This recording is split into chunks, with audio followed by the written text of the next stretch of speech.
I guess, do we want to do intros? Because my brain just went to blank and I don't know how to start. I should have wrote down my outline like I normally do.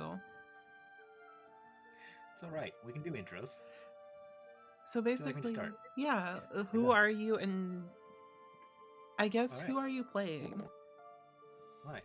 I'm Obelisk, and I get to be a player for once, so I'm happy. I'm playing Phalo Light Touch. He is a Goliath cleric that has been exiled from his clan because he is not as big and tough as the others. We'll see how he does here, and I'll try not to kill any kings tonight, Claire. God damn, no, we need to. We need to kill them kill all. the king? You got it. Anything else you would like to know? Appearance, favorite foods. We'll get into that after we get into it, but just like basic intros for now. Perfect. Do we just want to go for the overlay and go to Cordy next? I mean, sure. I'm Cordy, or Cordelia, or Chase, or whatever variation you want thereof. My character is Frankie. We're a orc rogue, and we essentially grew up in the vents of an alien spaceship. Hell yeah. Claire knows about this, so don't. Come on, orc Don't at me. facehugger. Hell yeah. That's all you're getting. That's all. Yeah, that's all we need for now. Sriracha, who are you and who are you playing? I'm Sriracha or Sriracha Queen. It doesn't really matter. Like again, just like I'll be playing as Pandora. She is a drow. I have really no big fancy backstory for her yet, but I'm just gonna let stuff go through and flow and see where stuff takes her. If that makes any sense? It does. All right, Matt, who are you and who are you playing? I am mad. I'm playing Alistair, who is a Witchilkind fighter. Basically, I am a wooden doll. Since nobody knows how to pronounce that thing. Yeah, I decided to be made out of wood instead of clay or porcelain. I think wood is the way to go. Mm-hmm. Come on, Pinocchio. Bitch, I will stab your eye out with this nose. And we're already fighting. And lastly, Sammy, who are you? Who are you playing? I feel like you're the character's like the most normal one here. Yeah. Somehow. On appearances first, yes. Yes. I was gonna say you're playing the librarian. Yeah.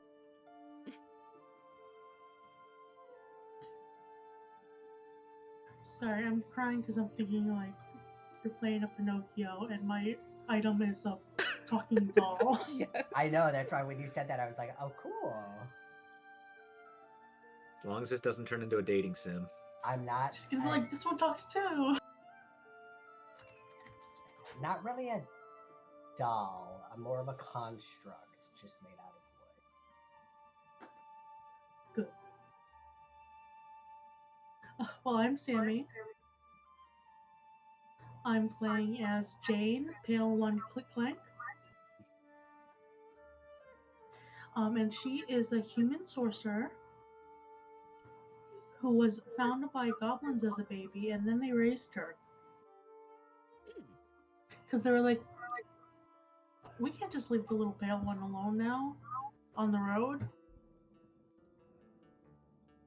Those are some good goblins. Yes, no, they're her parents. I just love the name Pale One. They really said this girl's pale as hell. I will say we do have one other player, but they can't make it, so we also have a goblin wizard. that will be joining either hopefully sometime tonight. If not, they should be here next session. And they are being Yes. played by TrashCandy. They'll be playing my goblin cousin. Oh, yes. And I'm so glad you brought that up because I wanted to have a discussion with you guys about how all your characters met, because at this point you guys have at least done one mission together before going on this adventure. I feel like that's something we should have come up with before session. Well, this is session 0. This is where we come up with it. This is where we come up with stuff like this. Well, 0.5 because most of you guys got your character sheets done.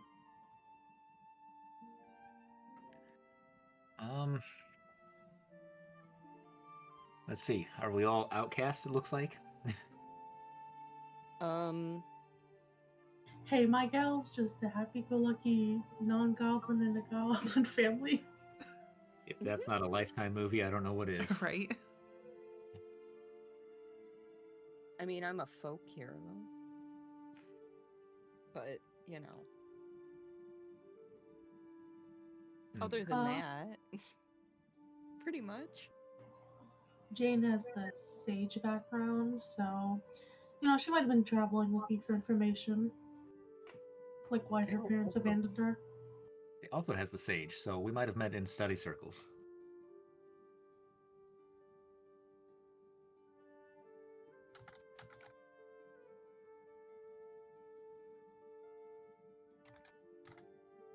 I'm not sure about...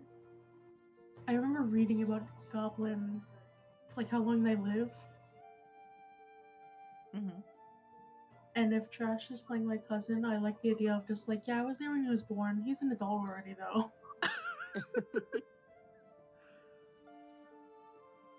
And orcs only last for like a few seconds, and they're joking. Wow.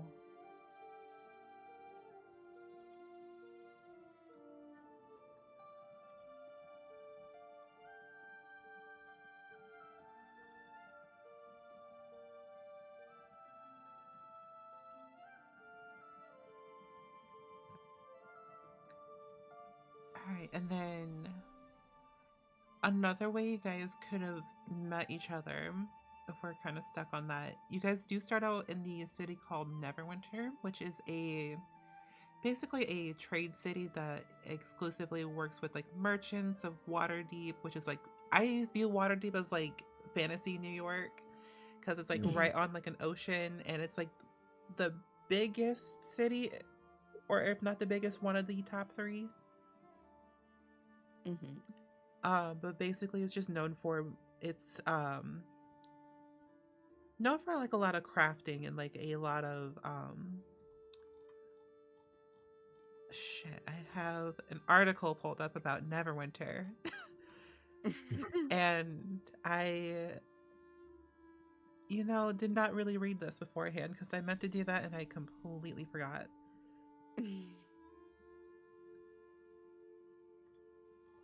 But yeah, I would say it's more like a trade goods city, if anything.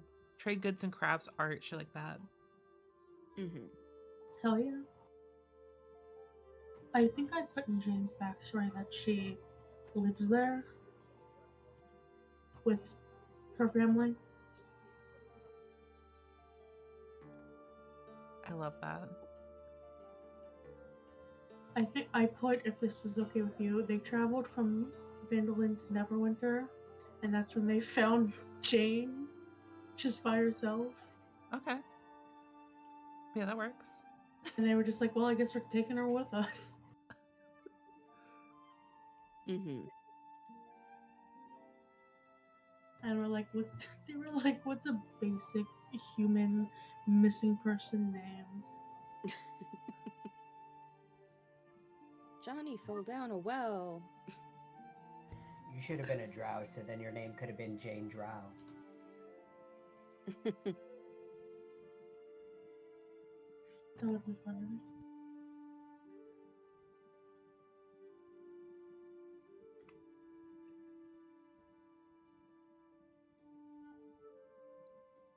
Alright, I'm gonna pick on somebody now.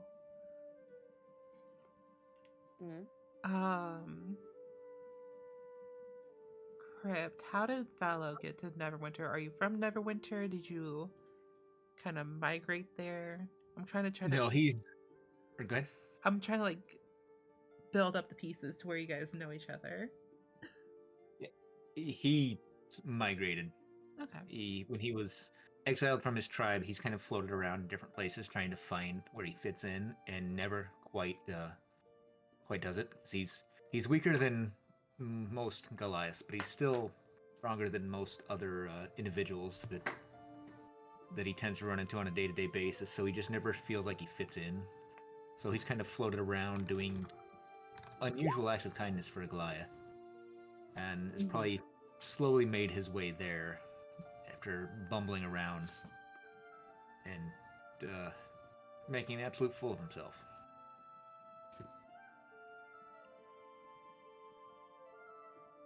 Okay. So I went to go open up my journaling app, and of course I get like a 20-page PowerPoint presentation about the new stuff that just got added. I'm like, please, I just need to pull up a notebook. Thought it would be about Jane. I mean, we know Sammy. We love Sammy. Yeah. My 20-page PowerPoint.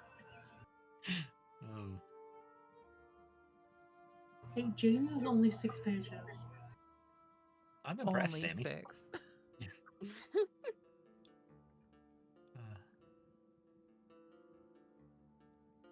Alright, now I'm gonna pick on Matt. Why? Because Siraj is muted, so I'm assuming that they're AFK. I'm here. Sorry. You're good. Okay, cool. Now I'm gonna pick on you. How did you end up in Neverwinter? To be honest, she was born and raised in Neverwinter. Okay.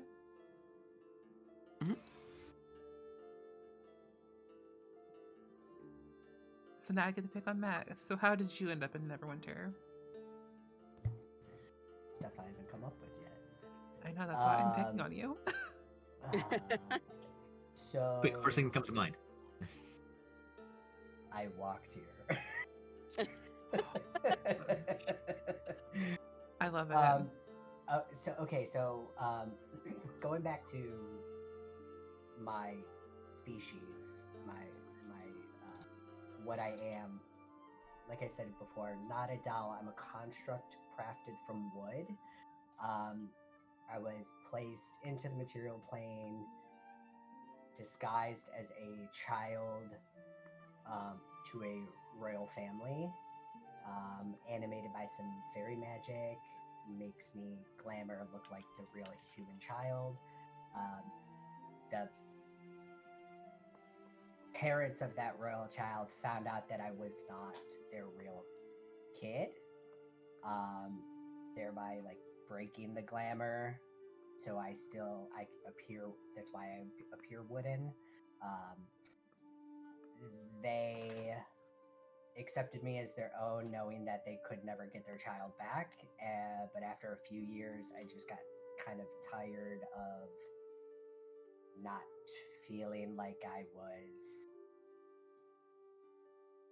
not part of the group, but not feeling like I was, like I belonged. So I left on my own just to adventure, and I wound up here.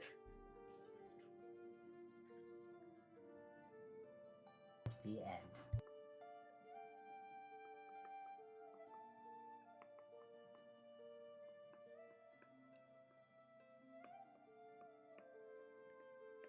Okay.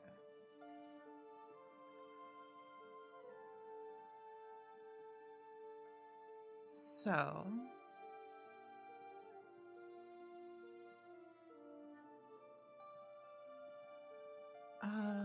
I'm trying to. It's like 3 of you guys make sense to be together, and I'm trying to like piece together the other 3.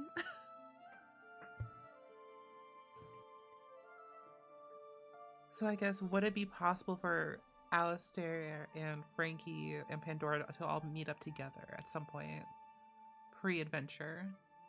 I also know Cordy's not here at the moment, so we'll... I mean, I think it's possible, having, again, just being on my own adventure, and I probably ran into some people in the tavern, and then it's like, converse and make friends, and go from there.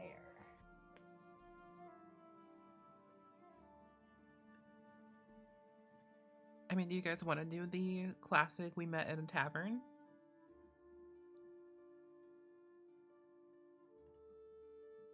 Sounds good to me. It's always a good one. It's always easy to meet over drinks.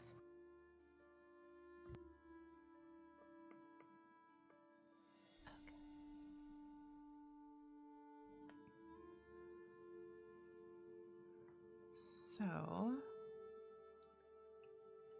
let me find. Where is this man?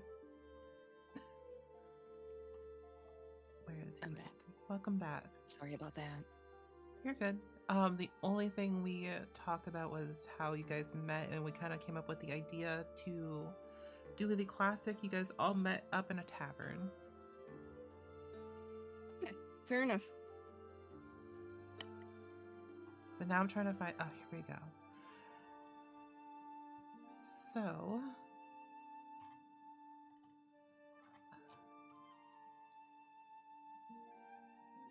I want to ask, is everyone cool with where their character sheets are at? You think so? What do you mean? Yeah. Like, are they like mostly finished? I mean, I haven't put in my background or anything to mine, but like, That's fine. I think we're good. Yeah, everything's done except the lore parts, essentially. Okay.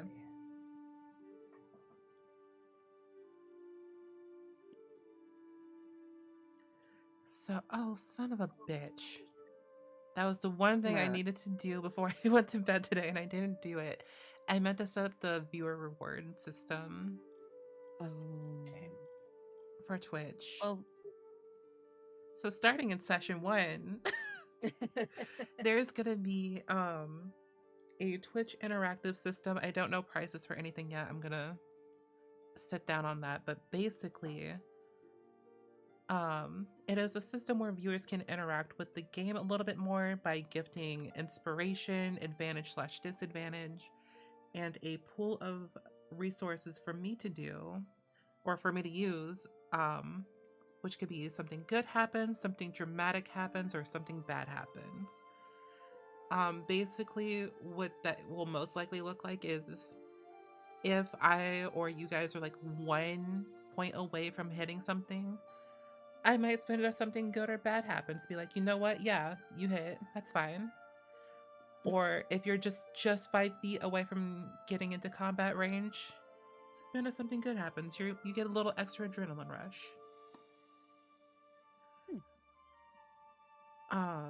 I could also use it to like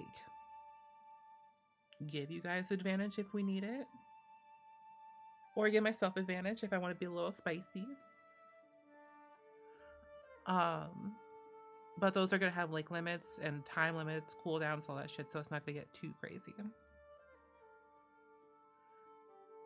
Let me look at for my house rules. So for joining in on this little adventure, I will let everyone have a point of inspiration.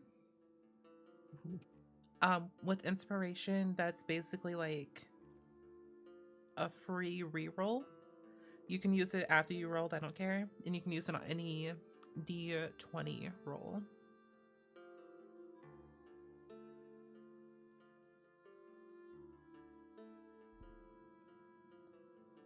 Is there a way to track inspiration? I believe, is it D&D on... Beyond does have heroic inspiration. Yes. Oh, it does? Okay. Yes. I was just writing it in the notes section. Yeah, you can just mark that off, and then once you use it, you'll unmark it. I will say I give out inspiration like crazy, so do not feel like you have to hold on to that. Where is this located? I'm sorry. Yeah, Very I'm top people. next to to your your walking hit speed. points. Yeah. Jake box that says heroic inspiration. You just click the box and it puts Oh, a there little it is. sunny Okay. cloud in there. Aw. Very beautiful. And my main rule is rule of cool. If it sounds cool, fuck yeah, do it. Because it's more about like narratives, storytelling than anything. And finally, I'm gonna do something a little crazy with death saves. This is I'm more so repeating this for chat, but I also put this in Discord for everybody. But I want to add a little bit of intensity, so I'm gonna make the death saves private. Nice. So we can't really use meta being like, oh well, this person is dying, but they have 3 or like 2 successful saves, so they'll be fine.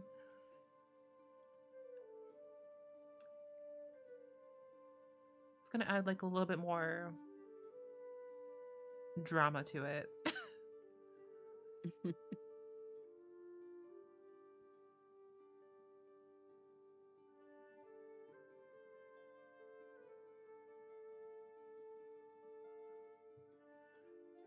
But are we ready to kind of begin? I guess this is more of like a session 1 than a session 0. Oh yeah. Yep, Let's jump in. Yeah, I just say just jump in. Before we jump in, does anybody have any questions for me about character sheets and all that? Just an apology if I ask the same question session by session. I'm gonna try. You will do fine.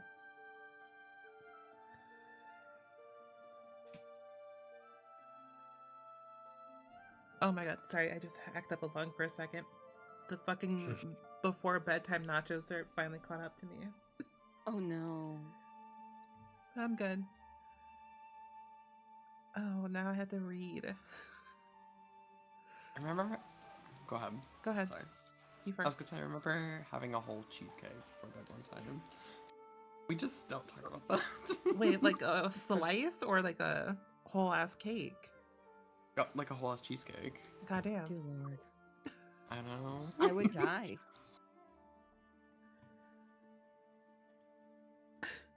All I'm gonna say the next day was not very fun. No. It doesn't sound like it. But cheesecake aside, you know what does sound like fun?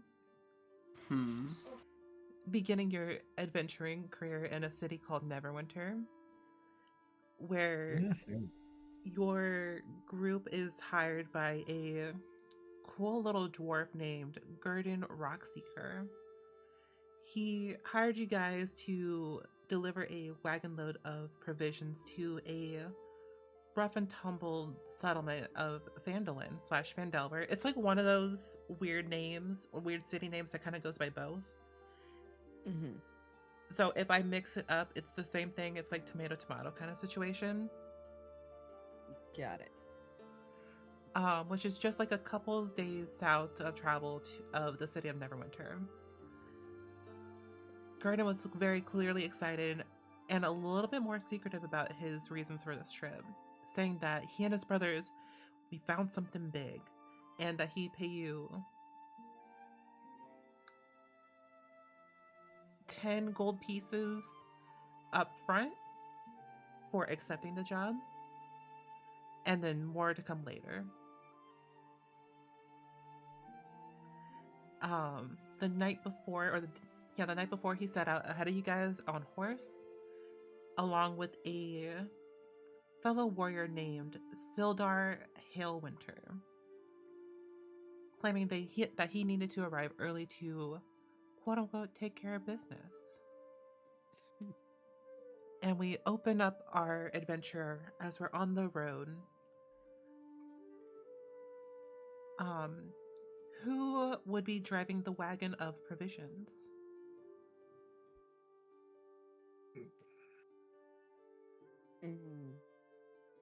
Like Trivia XCX once said, that's right, I can drive it. Rollies. Yeah, actually, how do you guys in character discuss this?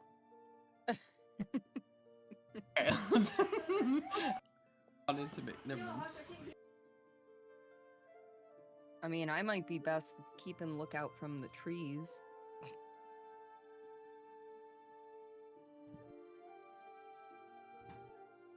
Jane would pipe up and say, "Oh well, I mean, I've never driven before, but I can try."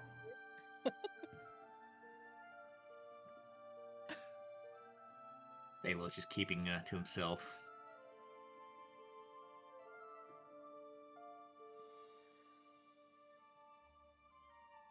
All right, so it's gonna be Jane who's gonna pilot, right? Or drive? Is it driver or piloting? I would say probably drive. Okay. So Good luck, y'all. So technically you don't need to make a roll for this because you do know that the two oxen that are pulling the wagon are pretty well behaved. But for funsies, do you want to make a animal handling roll to see how quickly we can get there? Yes.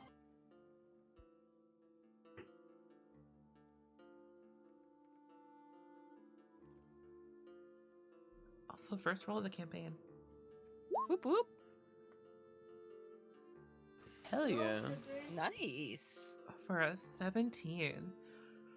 Very solid. So with a 17, you do a pretty good job at keeping the oxen in check, and you kind of get them to walk a little bit faster, so you know that your travel time will be reduced by like a couple hours.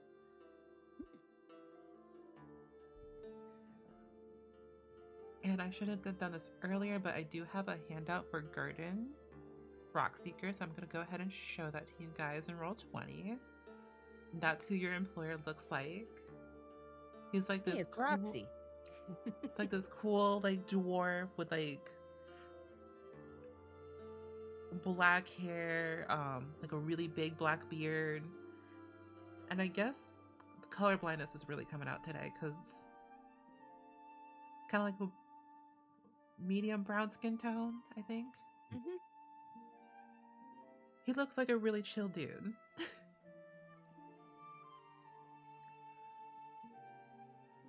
But as you guys are traveling along, we are going to take you to a map.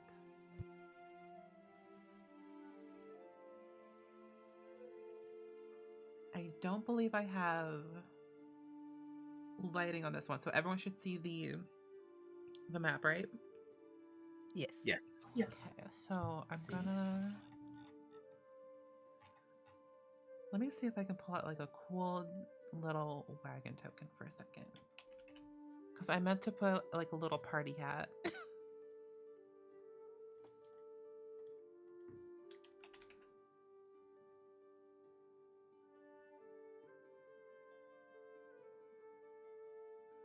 Maybe. Oh, fuck yeah. It would also be helpful if I put this on the token layer, maybe.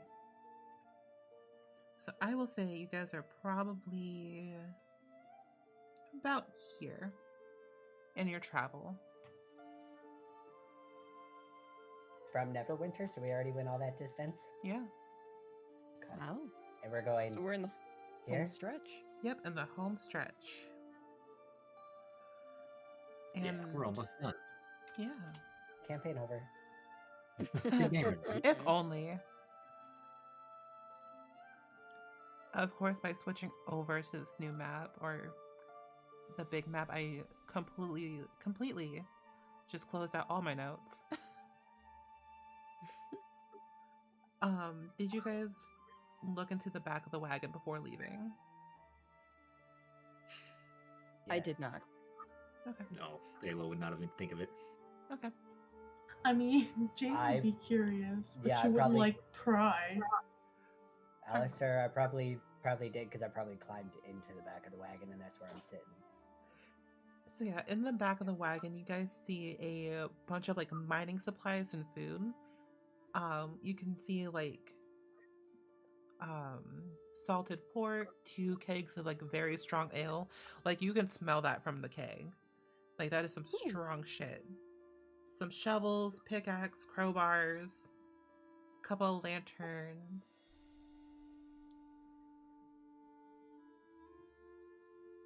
Some crazy shit like that. Nothing too crazy, but you know that all these supplies added up together is a pretty hefty gold price. Mm-hmm. So whatever this big secret is, it was worth investing a lot of money into.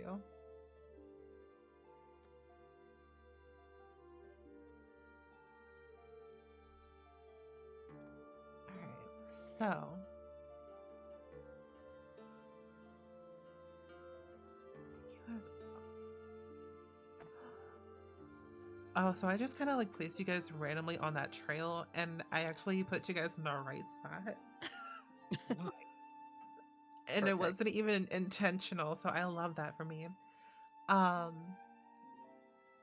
I will say you guys have been traveling along this Tribor Trail. Sammy, you know that this trail is... it can be very rough, a little dangerous, so you probably... I would assume that you would tell your allies to, like, be a little bit more vigilant as you guys travel through here. Oh yeah, she would. She loves to yell.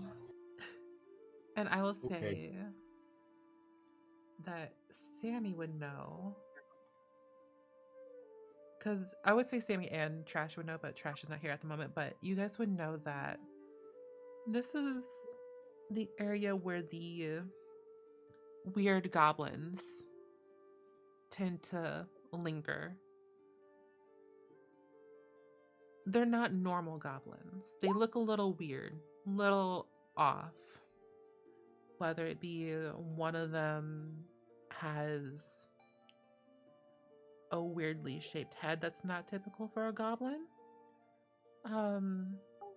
You've heard rumors that one has like a little extra pinky. The other one has like a weird, like, smushed face. But like a pug goblin. Yeah, but those have been rumors that have been swirling around.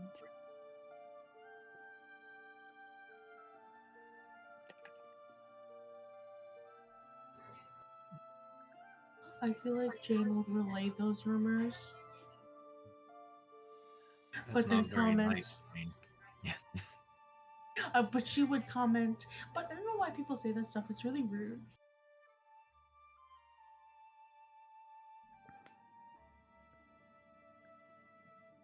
Yeah, it's not nice to make fun of others. It sure ain't.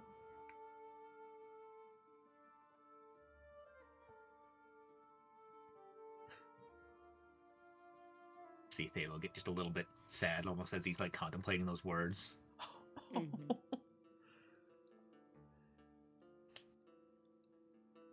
And it's at this point, you guys have been on this trail for about half a day.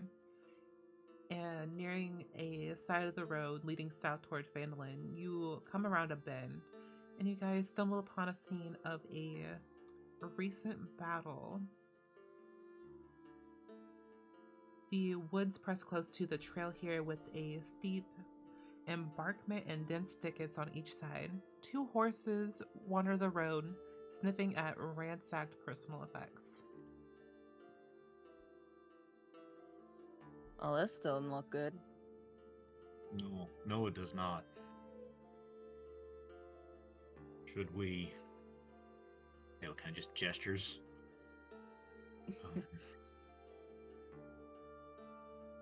Is the road, like, would we have to move stuff to go forward? You would probably have to, like, guide the horses out of the way. Actually, you know what I should do? Because you know what this has? This has a map. Oh, no. So I guess my question would be, who would be... Well, I'll let you guys move yourselves around.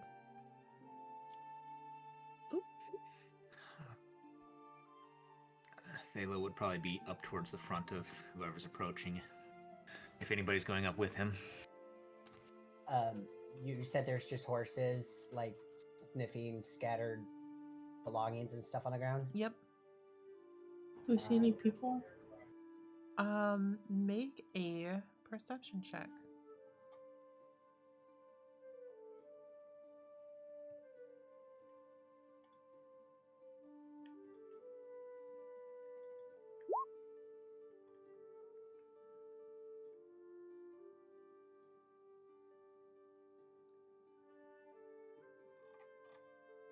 I also roll perception to see if there's anybody around. Oh yeah, anyone can roll perception if you guys want.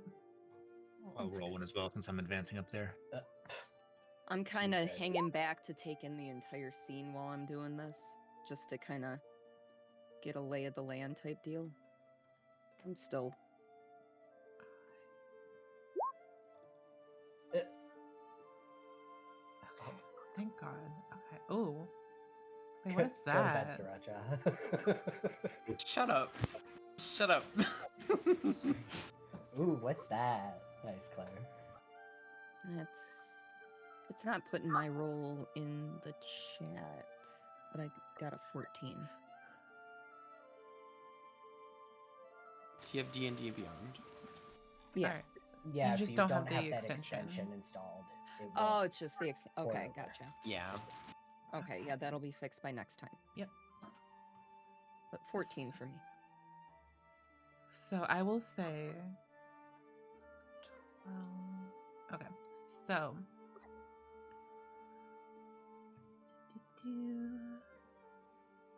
Jane and is it Thalo or Thalo? Thalo, like Thalo. Thaco. So Jane and Thalo, you guys hear rustling coming from the trees. It's very faint rustling, but you hear it. Careful, Jane. I don't like this. Yeah, I have a bad feeling about this. Should I go move the horses? Before you do that, can we tell, are these wild horses, or do they have like equipment on them, like they belong to another wagon and they got away? What is the state of the horses? So with the horses, from the distance that you're at right now, you can definitely see that they have saddlebags on, and it looks like the clasps on the saddlebags have been undone.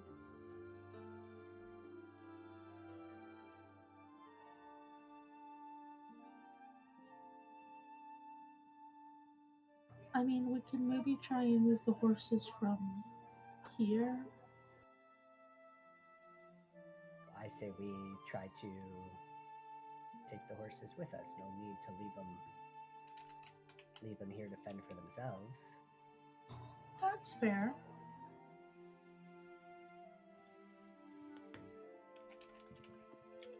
We could always sell them. Mm-hmm. Thalo will advance kind of slowly towards the horses. Where did you say we were hearing stuff in the bushes? So from Or did your you not? yeah, I didn't really say a direction yet, but Okay. kind of hear it coming from like kind of like this area and a little bit down in this area. Thalo, how tall are you? 7'2". 7. He's a short Goliath. I'm going to essentially jump up onto your shoulder and stand perched there. I'm only 2 feet tall and weigh about 20 pounds. Oh, you know what we should do? Speaking of describing what your character looks like, that is something I forgot to do.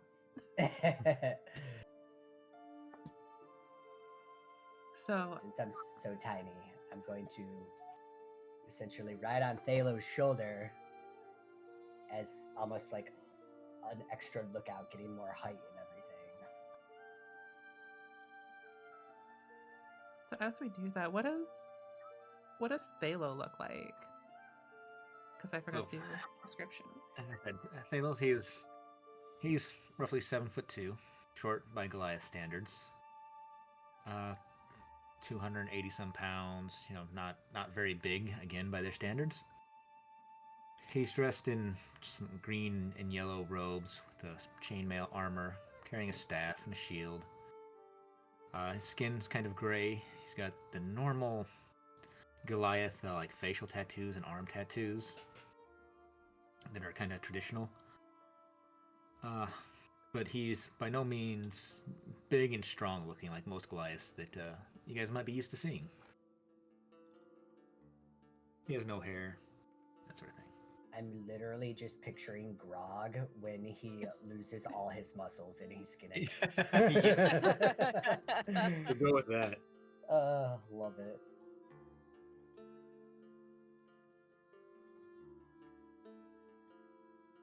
All right, so you, Alistair, stop sitting on top of Thalo. Who's behind? Or who wants to describe their character next and what they're doing as the scene unfolds? Do you want me to describe my character I thought you did. more, or what? If you want to. Okay. I mean, I can. It Yeah. don't matter. So Alistair, I am 2 feet tall. I am made of wood. Basically, the skin tone for my body is like a dark walnut color. I have blonde hair that's not wooden, and all along my body, kind of in what's the word? Like when you're looking at wood and it's got the lines in it. Grain. Yeah. Yeah, sure. The grain of the wood. There's like a fell green glow coming from within that kind of peeks out through some of the bigger chunks of wood grain. Not all of it, but just like the special knots and things like that. As far as weapons and gear go, I am wearing, oh god, what is this called? Inventory. I'm wearing splint, which is heavy armor. But it's like makeshift, so it's kind of just going along my right arm and then across my chest. It's not a full set. And I have a great sword on my back that is bigger than me, so think of Cloud and his great sword. Did you take... Go ahead, sorry. No, go ahead. I was going to ask if you took the glowing sword. I did not. Okay. It's on reserve. I'm still looking through the magical tattoos because it's 300 pages. And if I don't find one, then yes, that great sword. But okay. As far as my character, like I said, I am riding on Thalo's right shoulder, kind of left arm rested on top of his head as I stand up so I can see around me. And that's it for me. All right, who's next? I'll be right back. Okay, so not Sriracha. It's just shh. So Frankie, we'll go with what Frankie looks like first. They obviously orc, many facial piercings and ear piercings. Their skin is like a very desaturated green, which comes from their upbringing, not being, out in sunlight for a while. They keep their hair short, again, due to their upbringing. They're wearing leather armor. They carry a short bow, a couple of daggers at the hip, and then a short sword. Kind of in the small of their back, like runs horizontally, I would say. Instead of like those standard, you raise up your hand over the shoulder to grab it. They just grab behind their back to nab it. And they're wearing a very flamboyant cloak. It's got constellations of various different colors on it. And is it possible for me to be like up in the tree line so I can kind of get a look around better than, being on the back of Thalo? Yeah, you can carry everybody. Listen, being on Thalo's shoulders essentially puts me at like 7 foot 6 inches tall, okay? Because he's tall, and then I'm a tiny 2 feet. I stand around 7 feet, 7 foot, 7'1", something like that. I'm a little tall. So How did you get it to ping to show where you wanted to be? If you click and hold, it does it, but you should be able to move your token as well. Mhm. Okay, because I'm clicking and holding and nothing's happening, so. There we go. I just saw it go up here. Oh, okay, it just took a second for Yeah. whatever reason. That was bizarre. Am I good to go up there then? Yeah. Okay, cool.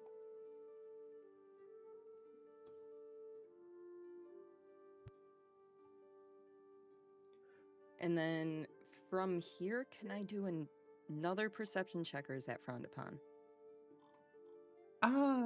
Now that I'm in a different location rather than down on the road. We will get to that because I think you noticed something. Okay. But we will go with Sammy. What does Jane look like? So Jane is a human sorcerer. I did not think about height. I'll put her at 5'5". She's got like short, reddish, light brown hair. Big and puffy. Very pale. White as hell. She's wearing very colorful clothing. I don't even think she has armor. I don't even think I came with armor. No, sorcerers don't. Yeah. So she's just wearing, very colorful clothing. And purples, blacks, and yellows. Kind of very drapey clothing. Just, very loose fitting. She has a very colorful purple and yellow, like sash around her. She has kind of like a bandana around her neck, which she uses when she's reading old tomes to like cover her mouth. She has glasses.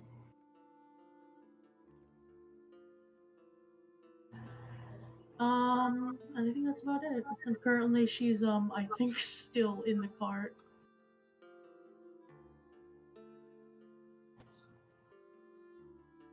I mean, at least I presume she's still with the oxen. So, I'm assuming that Sriracha is not back yet, so as Frankie, you approach the tree line. Mm-hmm. You see, I'm gonna have to do a quick couple things. You see some crazy shit that's about to pop off. Oh, damn. Yeah, Thalos just slowly walking towards the horses. Yep. Easy, girl. Easy. Yeah. So, first things first. Does a 14 hit Thalo? No, it does not. 17. Okay, so Frankie, you see a little goblin friend who just shot off an arrow in the bushes. Oh, that's fun. This Party ain't good. time. Hey, guys. We got trouble. Oh. Thalos gonna spin to see where this came from. See, I came from behind you. The goblins just jumped down from the treetops, and I need everybody to roll initiative. Yay. You just hear Jane like cursing under her breath. Wow. Okay, this was not the time for my mouse to start acting up.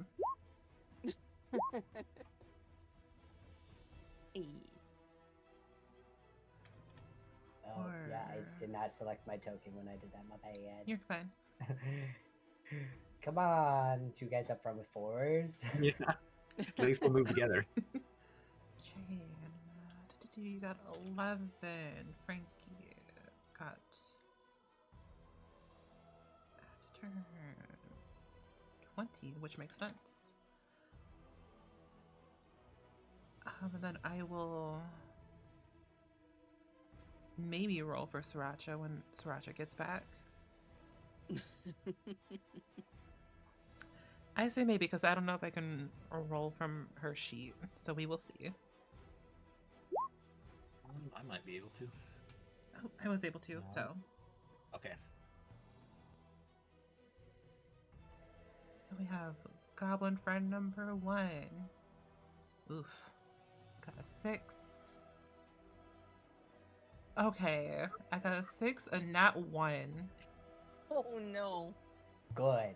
A They fell from the 16. tree and they're dead. Imagine. Okay, descending.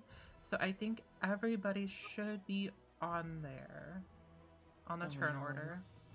Why am I first? I mean, as a rogue, you typically want to go first. I mean, true. It's just. But as a player. Oh. Alright, so. Frankie, it is your turn. A couple things about Roll20. Typically, each square is 5 feet. Okay. On the left-hand side, you should see like a ruler that will help out in seeing how far things are. Mm-hmm. Well, currently, I can't see any of the enemies. Oh, you can't? Nope. Huh. All I can Matt. see is our party. Oh, I see why. Well, we'll just... Yeah. Hey, Grab look! that I and found delete the that. enemies, guys! Hello. Let's see. So, I mean... poop. I mean, I know we're in forest, so would I have a clear shot with my bow? Yeah, I would say you would have a clear shot, especially at the one that you witnessed shoot your ally, which would be that one. Goblin number 1. Okay. Let's see. So that's goblin number 1. Yep. All right. So, I mean, for right now, I would definitely take a shot there. Alright. How do I do this? So, under... Do I... Oh, so first things first, I don't think you have your weapons equipped. So if you go under your inventory tab, Yeah. which is next to actions, click on like arrows, dagger, short bow, short sword, all that. Yeah.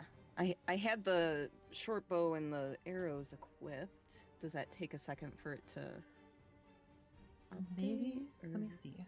It might be me Are that's the behind. the boxes next Okay. to him checked? All right, no, Yes. it was me that was behind. My bad. Okay. So you should be able to click on the +6 where it says hit/DC. Hit/TC. I'm looking for it. Where is it on the sheet? On Actions. the action. Sorry, Okay, sorry, I was on the wrong tab. I was still under inventory. my bad. That makes more sense. All right. So I just click on the +6. Yep. And then it should do its thing. Ooh, don't like that. Alright, what did you...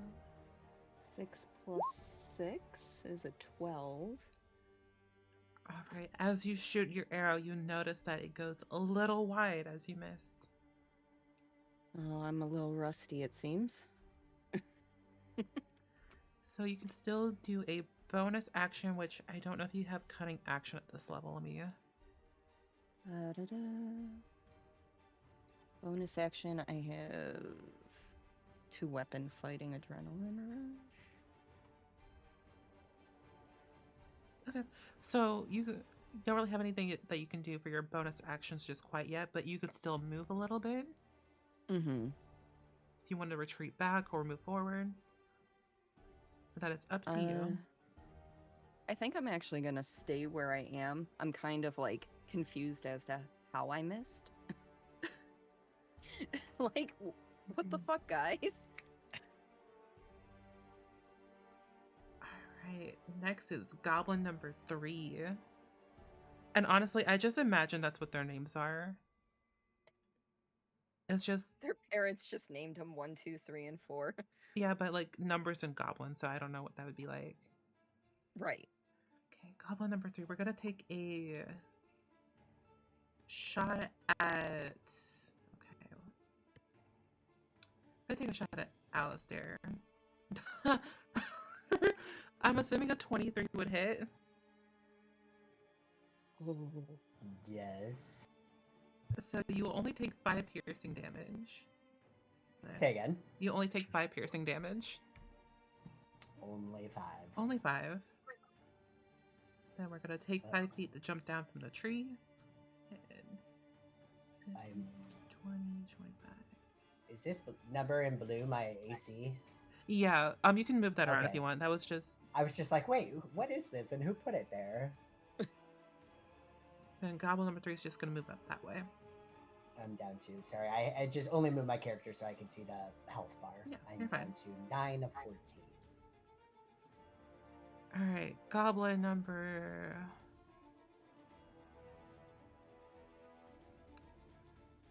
Also, Sriracha, are you back? I see that you're unmuted. I am, yes. Okay, cool. Goblin number 4 is gonna take a shot at you, by the way. Oh, okay. I'm assuming that a 9 does not hit your AC. I'm assuming so.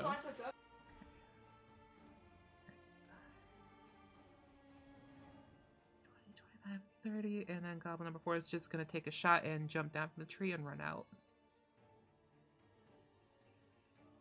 So, Pandora, describe what you look like as All a right. arrow misses. So, Pandora is a drow, as you can see. She has white hair, almost looks like snow. Her skin is black as obsidian, and as before these goblins came around, she kind of had her hand on her sword, kind of ready to fight and stuff like that. Okay. And her outfit's more earthy tone.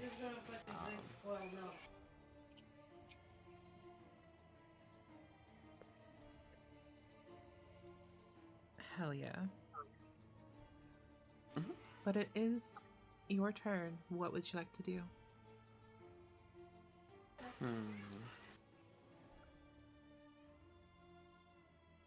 So,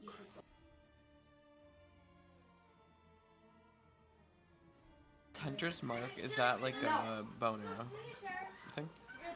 That is a bonus action that you can use. And you can use it before you attack.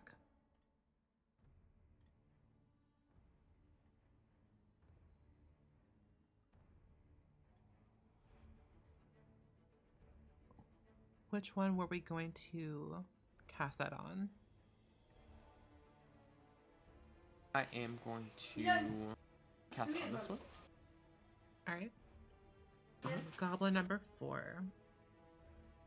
I'll just use this for Hunter's Mark. Okay, I'll roll that. I think you have to roll a hit first. Oh, hit, my bad. Yep. That's just like a little extra damage that you can do on top of that. Okay, 21. For an unarmed... Hold on, do you not have your bow equipped? Oh, maybe, hold on. No, you don't. It's fine. Oh, shit. Go equip your... Whoopsies. I'll still take that d20 roll, though, because I'm pretty sure that's going to hit no matter what, and that's...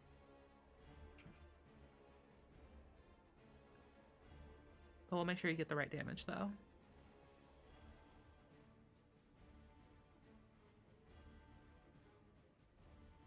How do I do that one more time?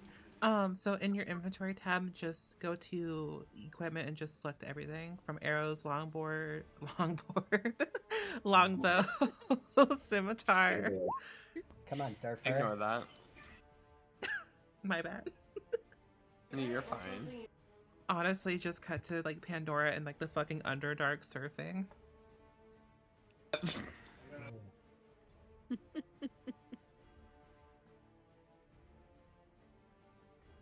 Okay.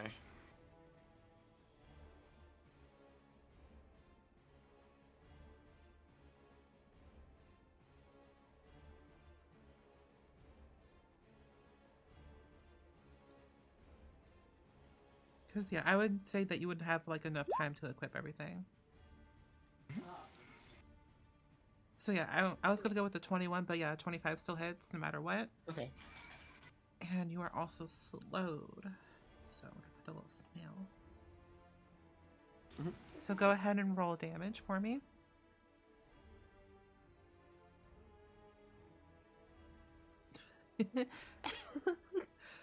So, how do you obliterate this fucking goblin?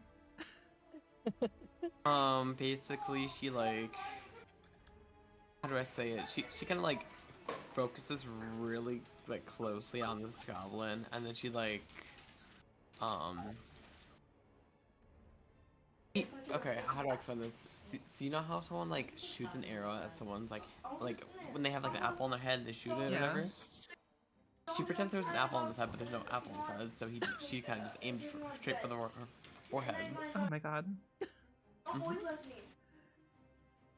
Alright, let me make sure. Hunter's Mark, can you move that? Can I what? I'm trying to see if you can move Hunter's Mark, but...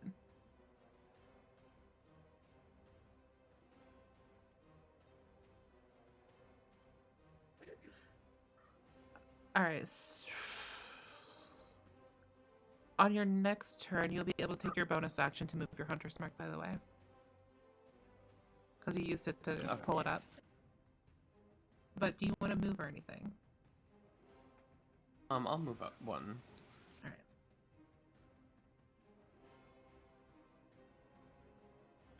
Alright, Jane, it is your turn. Yes.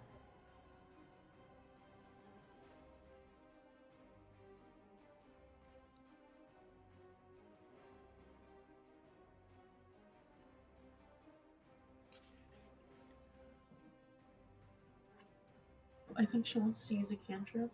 Go for it. Also, if she uses anything and just stays in the cart, will it freak out the oxen or should she move? I mean, those oxen are pretty fucking chill, and I will say with your animal handling check earlier, they'll be fine. They may be like a little like, what the fuck's going on, but they're not gonna like go crazy and run away. Okay, so she'll stay where she is. Like, someone's gotta stay in the cart, stay in the payload.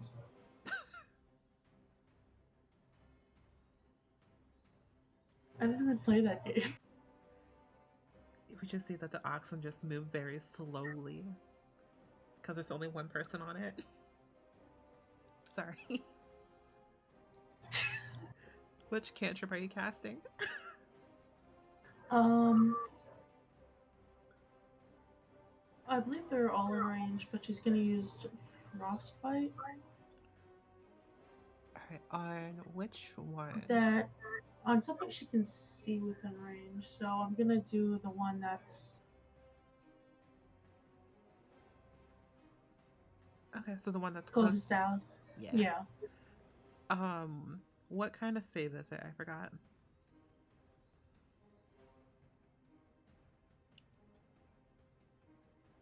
I believe Constitution. Okay. I rolled a 16. Well, she had a good shot. It's the thought that counts. Yeah. She's too busy trying to calm down the ox.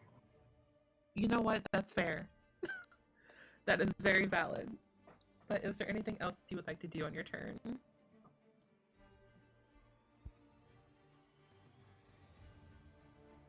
No.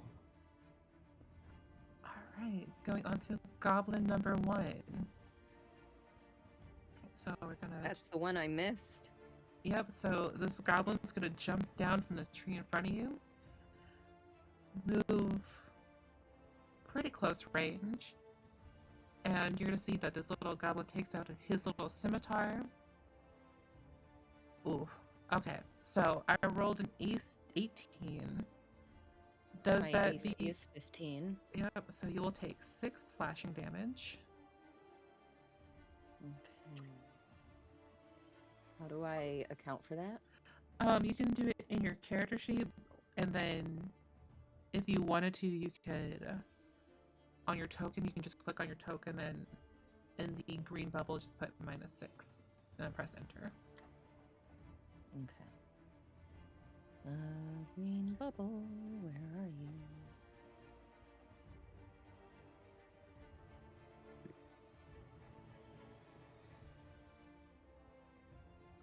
Cool. Huh.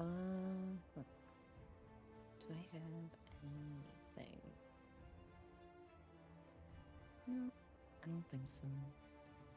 I don't think you have anything to use for your reaction just quite yet, but you will eventually. I do. It does say I have opportunity attack, but that's not what this would be. No, that's if this goblin were to leave 5 feet away from you. Mm-hmm. But Phalo, it is now your turn. Wait, question. Yeah. So what determines, since we both rolled 4s, who goes first? So technically, if we wanted to go rules as written, it's whoever has the highest dexterity, but since you're both allies, I'll let you kind of decide. Well, I'm just curious because I'm still on Thalo's shoulder, so if Thalo moves, is that moving me with him still? Unless you want to jump off. Okay, well, we'll play it by ear then. I didn't know if that was like a thing, like if he moves, I can stay on there and move with him or whatnot. So we'll Yeah. play it by ear. I think I'll that's decide. a cool visual. Cool. He could go first then. I was gonna say if you want to go first, and then we might be able to round some stuff up. Since I'm the legs in this situation. Oh wait, we really just turned into like 2 people in a trench coat here. I was just gonna tell you to like throw me if need be. Yes. That's why I was like, you can go first and then throw me if need be, but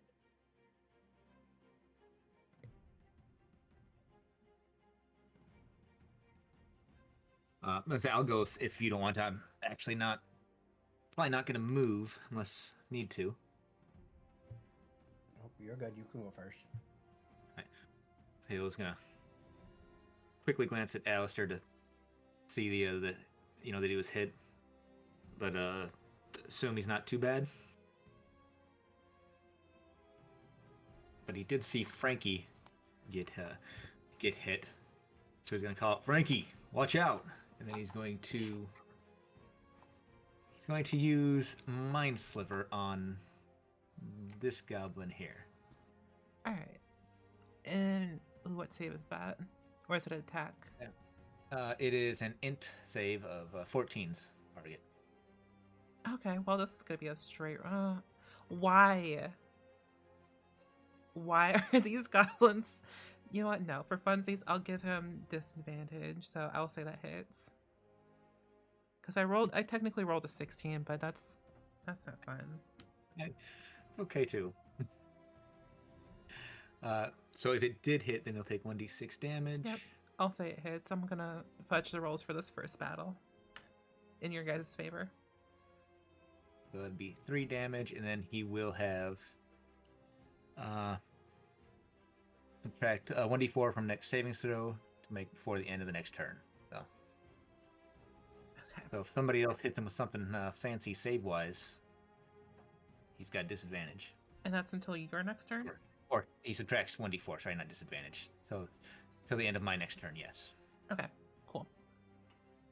Anything else you would like to do? No, he'll stand kind of still, let Alistair play with his friend unless Alistair needs him to move. No.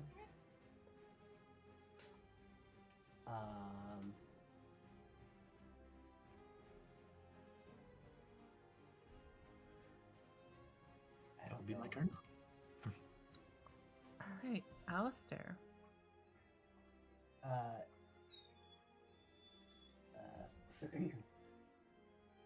Can I? Let me see. Get to my attack range.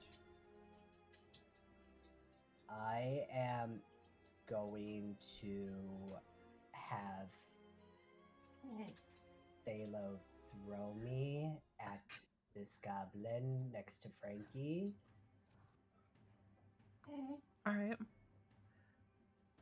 And essentially, as he throws me, I'm going to pull my greatsword off of my back and essentially just hold it straight out in front of me, so I'm like driving my sword into this goblin if it hits. All right. That's cool as hell. Thalo, roll an athletics check for me. Oh, at Thalo, cool. Yeah. I just want to see how far you can throw Alistair for it. I mean, I'm also 2 feet and like 20 pounds, so. No, you're also wearing heavy armor.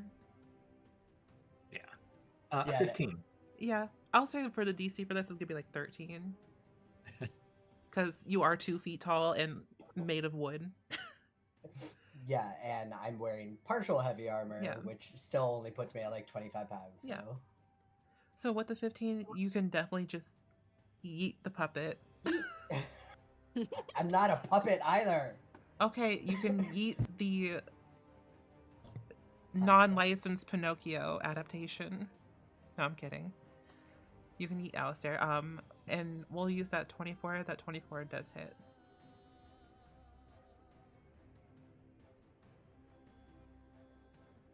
All right. How do you do it? How do you obliterate this loser? He only had 4 hit points. Well, great.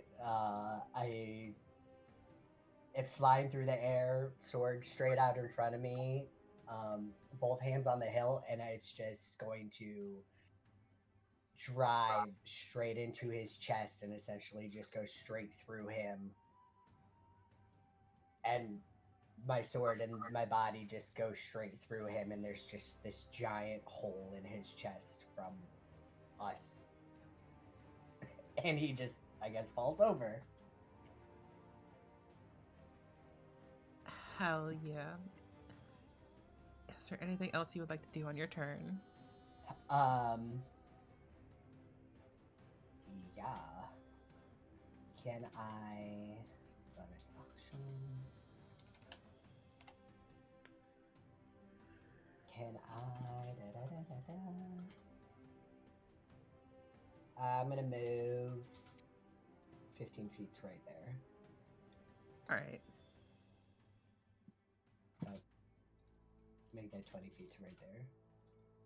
So... Goblin number 2, he's going to jump down from the tree and take a swipe with the scimitar for a 19. For me? Yep. It hits. For 5 slashing damage. I'm going to use Second Wind and regain 3 HP. So, how much HP did he use? He took 5. He did 5, so Yep. 2 damage. Yep. Essentially. Hey. Down to 7. Cool.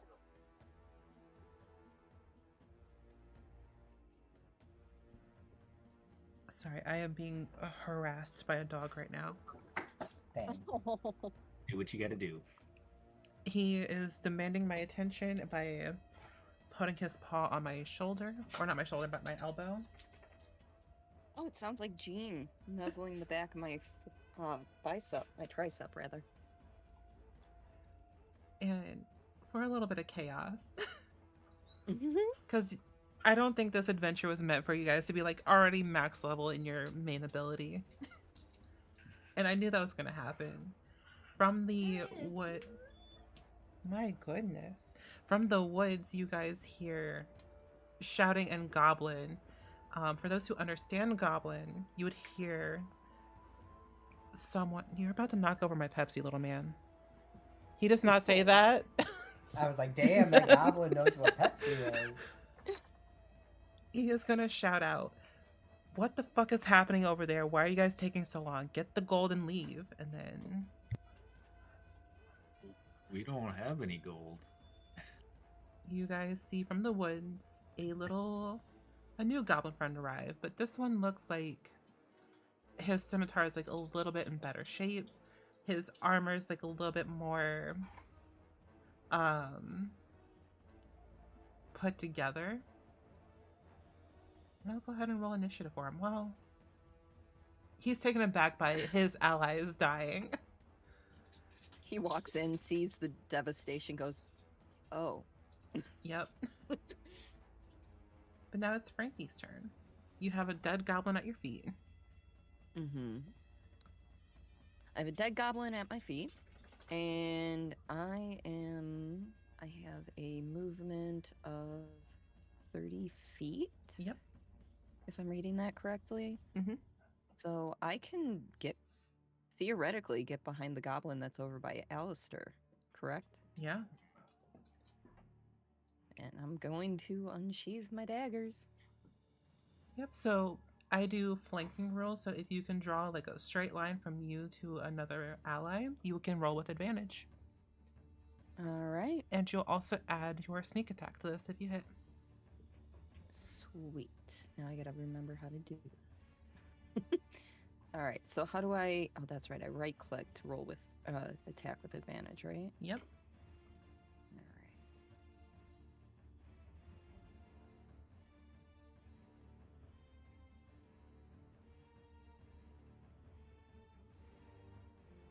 Wow, I need to like enable hardware acceleration on my browser.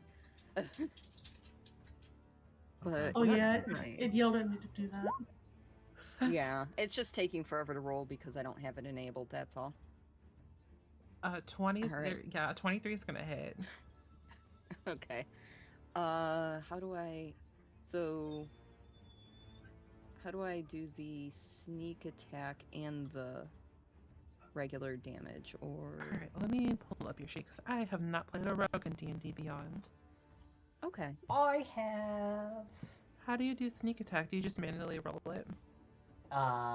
Let me. I'm also gonna pull up Frankie's character sheet just so I can instruct. So you should just roll the damage for the dagger. Mm-hmm. And I'm pretty sure it will add on the sneak attack. If not, then you just click the 1d6 for sneak attack and it will roll that separate and you can add it on. Okay. Yep. Because sometimes in our other game, like, it would add it on for me if it knew I was in a position where I would. And it looks like it did, because it also rolled a d6. So. All right. Okay. So it's a 4 and a 6. I roll. So you did double the amount of hit points that it had. How do you just obliterate this goblin? Without hurting me. So, I am sneaky, Mhm. but I kind of just tap him on the shoulder and plunge both, if possible, both daggers into each eye and just go straight down. Nasty. I love it. That's Also called the keeping paper Alistair shredder. clean. Yes, the paper shredder. Alistair stays clean. I get a little bit of spray, but that's okay. Hell yeah. All right. Is there anything else you would like to do on your turn? Well, I did already move, so I think I'm okay. So I'm good. So dramatic over there. Such a little drama queen. Both of them. All right, so goblin number 3. We're just gonna do goblin things. We're gonna move 10 feet towards Thalo. One attack with a scimitar for a 9. 9 to hit? Yep. No. Yeah, I didn't think so. That's all he can do. Pandora. Alrighty. If I just do like a quick, oh no, actually no. Use my bow and arrow again. If you wanted to, you could use your bonus action to move your hunter's mark. Okay. That would be an action, correct? It would be a bonus action to move it. And then you could action shoot.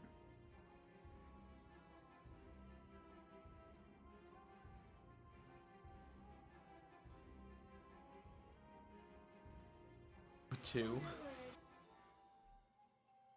Alright, so which one did you place it on?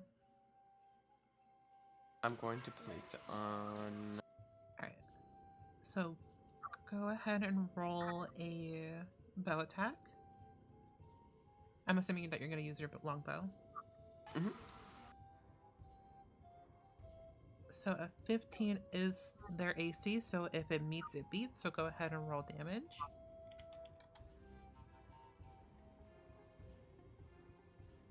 Hey, one of them didn't get one shot, but barely hanging on. Do you want to move at all? I will move down one. Okay.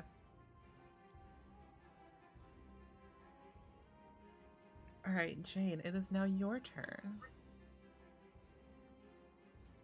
Indeed.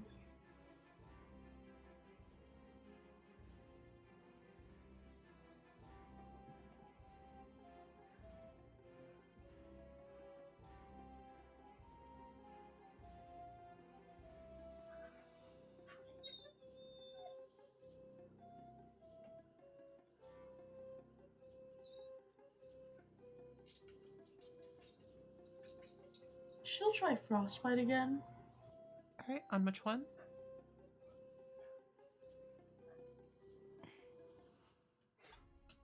Can she do the one by Phalo? Yeah. All right, con save for a 3. Oof. So I roll. Yep, roll that damage.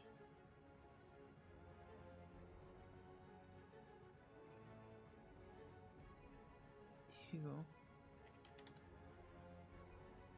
And then, does it do something else with it, or is it just the damage? Because I don't remember if it's that or Ray of Frost that has you move or slow down a little bit. On a failed save, the target takes 46 cold damage, and it has disadvantage on the next weapon attack roll it makes before the end of its next turn. Okay. No, that was just stupid of you, little man. Oh no. Let me explain what this dog just did. So I have my ring light, or my old ring light, just like propped up on the floor because I don't use it anymore. So he walked over to it, sniffed it, which caused it to fall over, and he like jumped back like 5 feet. Sounds like Reaper. Reaper does shit like that. Alright, so now it's the Goblin Warrior's turn. He's not gonna be, it's a little bit smarter than the rest. But not that much smarter. Damn. He's smarter than the rest, but he's. We're gonna take a short bow shot at Jane for a 19 to hit. Yeah. Okay, so for 4 piercing damage. Oof. And Jane's down. Gotta love sorcerers. And you know what? He's gonna be a little bit smart. And just move up towards Thalo, and that'll be his turn. Even though he's probably gonna die, but that's fine. But it's Alistair's turn. Wait, now this time, why am I going before Thalo? I'm confused. Or it's just the initiative order. Oh, You two can. okay. I was just confused because the last time Thalo was on the order before me, but I'm fine. Hey Frankie, what's your athletics look like? Does Alistair have legs? My athletics? Yes. Um, And yes, he does. Okay. my athletics is it's +0. It's It's fine. I'm just thinking to get more like power behind some of this stuff since I'm so small. I'm assuming this is like raised up, right? Like we're higher up here. Yeah, than just they about like are 5 down here. feet. Okay. I'm gonna move to the edge of this and then jump down onto this goblin. And I am going to attack with my greatsword Go for it. for a 13. A 13 misses. Okie dokie. Wow. Their AC is 15.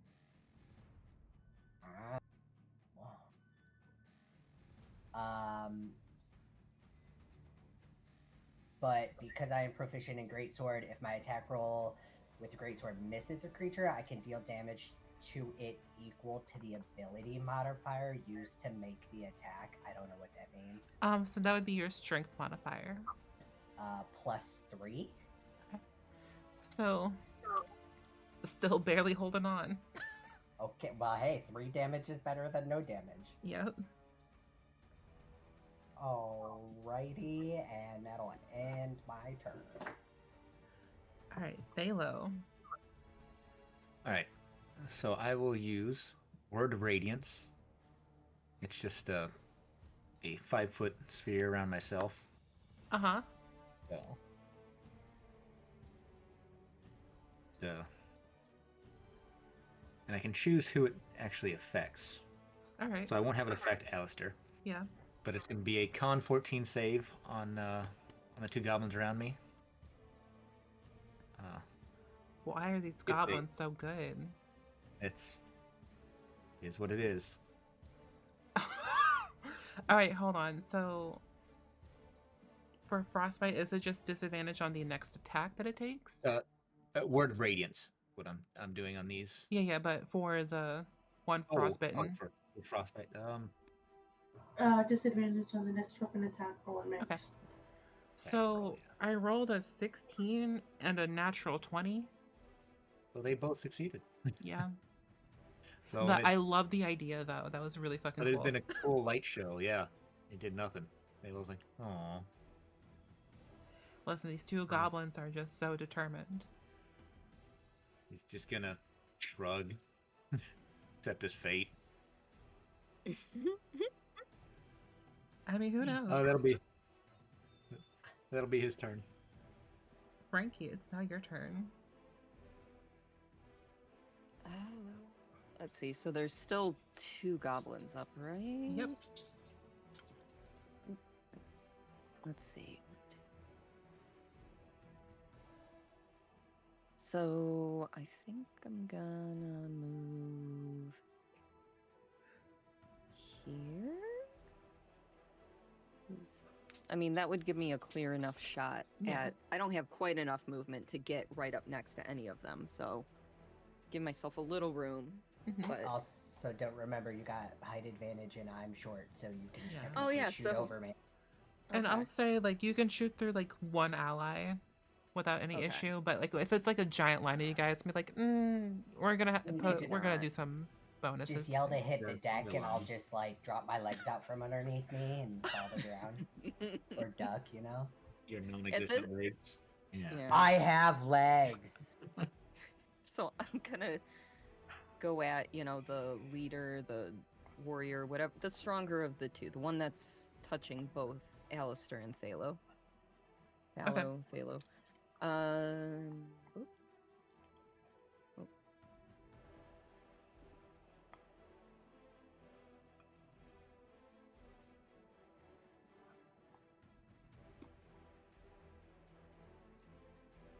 Alright, maybe? Can we register that, please? There we go. I'm pretty sure you're gonna fuck this goblin up, but for funsies, roll damage. Okay. Do-do-do.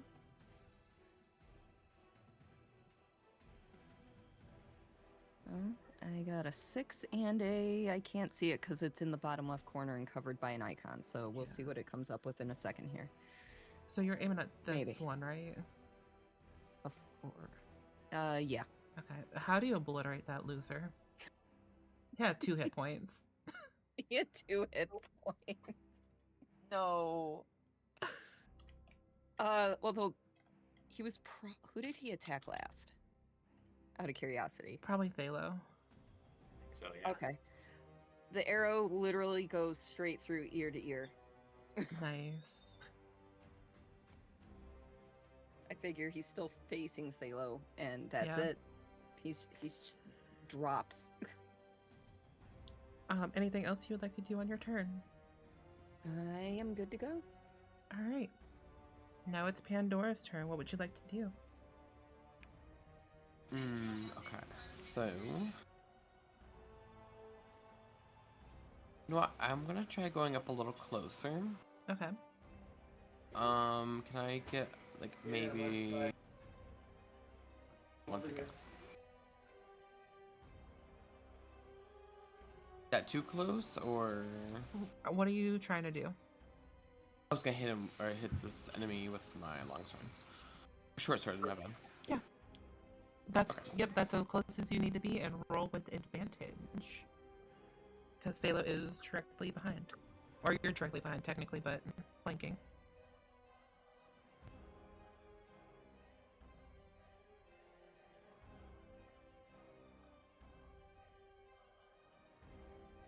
Is that with advantage or? Hold on. That looked like it just rolled once, so go ahead and roll again. Oh, there we go. Got it. I'm pretty sure you don't need to roll for damage, but roll for damage anyways. Roll a 1.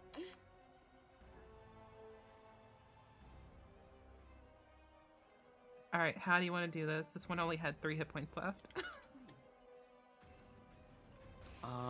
You know what?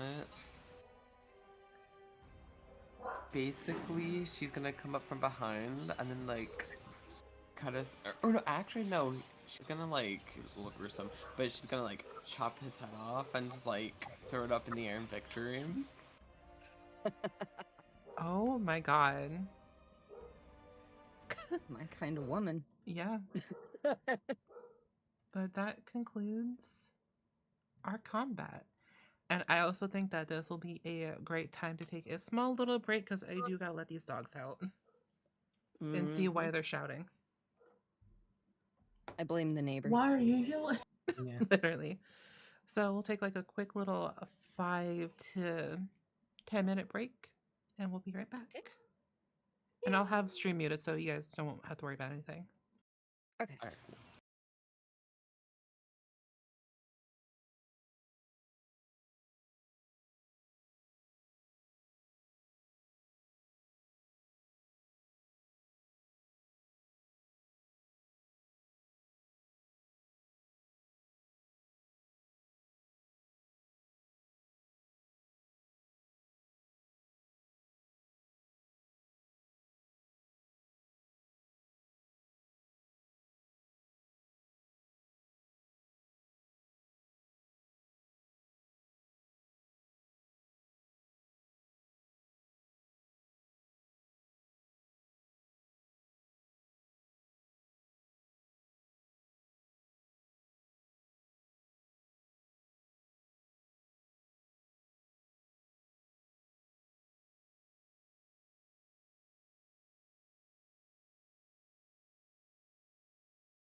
I've turned the stream back on. Okay. So no one say anything crazy. Crazy. Titties. That's it. Shut down. You know what? Just Matt saying titties is the reason why I get banned. That's gonna be the reason why. It's not the fact that I watched entire seasons of Flavor of Love or watched The Simple Life. It's the fact that Matt said titties. That's gonna be the reason. It was How so did much you of a spit titties. on me? God. I mean, it kind of tracks though, Mhm. you know?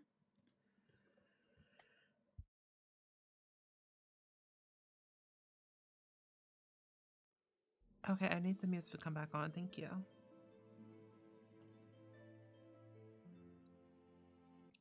So, how are our player characters feeling after their first battle? Stressed. How is everybody? Ouch. Dying. Hold on. I'm better. But I'm here. I'll survive. Yeah, it's fine. I didn't get any blood on you, did I, Alistair? No. Not that I could tell. Cool. Saves you on a dry cleaning bill. If that Halo even will. exists. We'll go around using cure wounds on his injured patriots. Oh god, we're using level spells? Uh-uh. Alright. Go for it. I'd rather have them at full health right now. Well, I've only got 2 slots, so I can only do it on 2 of them actually. So it's Let me. who's worse. I want to check something. Do you have a channel divinity yet? No, I don't believe I do Okay. yet. Never mind. Continue on. Because I know they changed. Well, they added stuff you can do with channel divinity for clerics. Yeah, level 1. I'm very limited right now. I will say you guys do have 2 healing potions in your party inventory.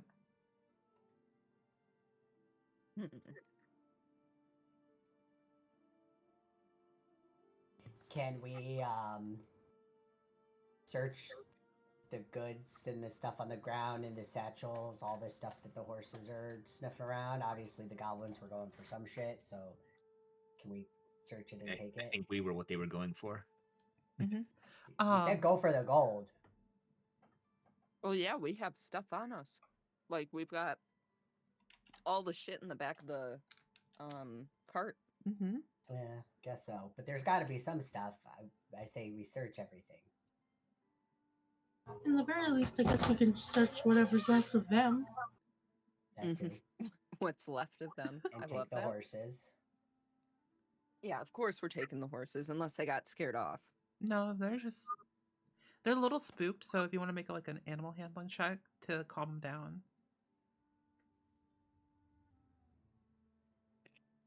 Or someone make I'll go animal ahead and handling. do that. I'll do it. Once my slow I should have restarted my browser while we were on break. Done the hardware acceleration, but It is here what we it are. is. Yep. I like how this was supposed to be like session 0.5, but it kind of turned into session 1. It's fine. It's fine. That happens. I mean, hey, you guys got your character sheets done, and because of that, we get to go on and do some cool shit. So, a 17. Mhm. Yep. You do manage to calm... Athena. Wow. Sorry. One of the horses has like a name tag Oh that my says God, what did Athena. And we just got to Alistair just reading off of it. No, I'm mostly joking. But with the 17, you do manage to calm down these horses. You do, as you get closer, you kind of see that the saddlebags have been looted. And since you are close enough now, you do see a leather map case that's nearby. I mean, Yoink. I'm definitely yoinking that to take a peek. Yeah. All right, so as you take a peek at the leather case. Oh my god, what was his name? Please. Roxy? Yes. But I forgot what his first name was. Gundren. Gundren Dungeon Rockseeker. Rockseeker? Yes. So you see the initials GR carved into the top of the map case. I will say that you recognize that it is his handwriting. Mm-hmm. Hey guys, I think these horses belong to Roxy. And I kind of show him the map, and his initials are right here. Do you think he set us up? I mean, the saddlebags wouldn't be empty if he did. I don't see him leaving horses. True. Do you think they were attacked? Do we see blood on the ground that didn't result from our battle?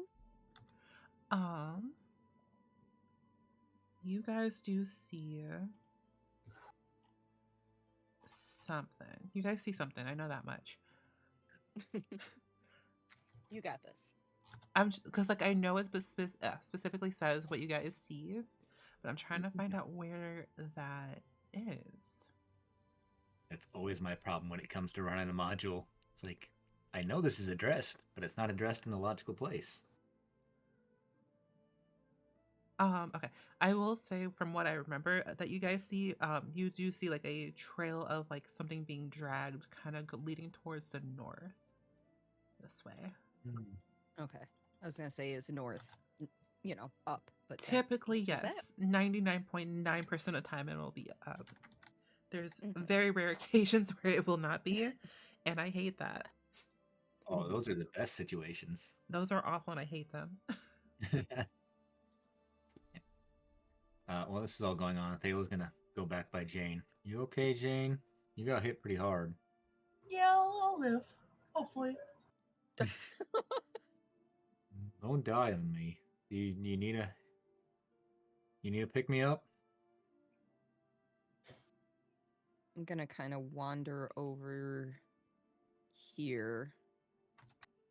There's drag marks, guys. I don't think Roxy left of his own volition. As you're up there, go ahead and make me a survival check. Oh no. All right, let's go. Because you can clearly see the drag marks, but we're going to see how much information you can pick up from that. Right. And I will Please, say anyone who please goes up stay there there. can also make it that roll too. Let's go. Do I need to go up further, or is this far enough? You would probably need to go up a little bit further. 23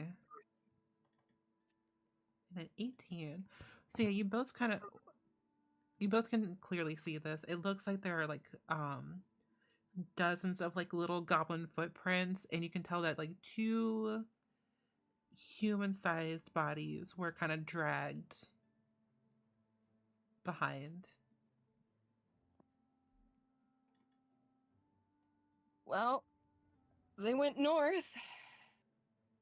It looks like there were two of them being dragged by, I can't tell how many goblins.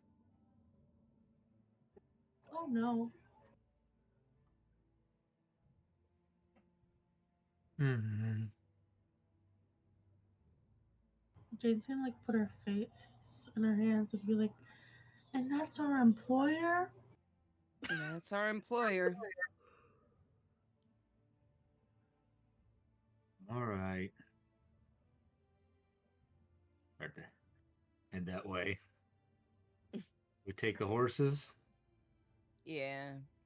Yeah, Okay. I jump on the back of this gray one. So yeah, I will say that you guys can kind of tell that the trail is big enough for the wagon and the horses. Oh, good. So we don't have to leave it behind. Nope. And are you guys Okay, looting good. the goblins? Yeah. Yeah. Yes. All right, so you guys find leather scraps, scimitar, and a short bow. Each of them have about 20 arrows, and together you guys pick up 31 gold pieces. Oh, heck, that was better than.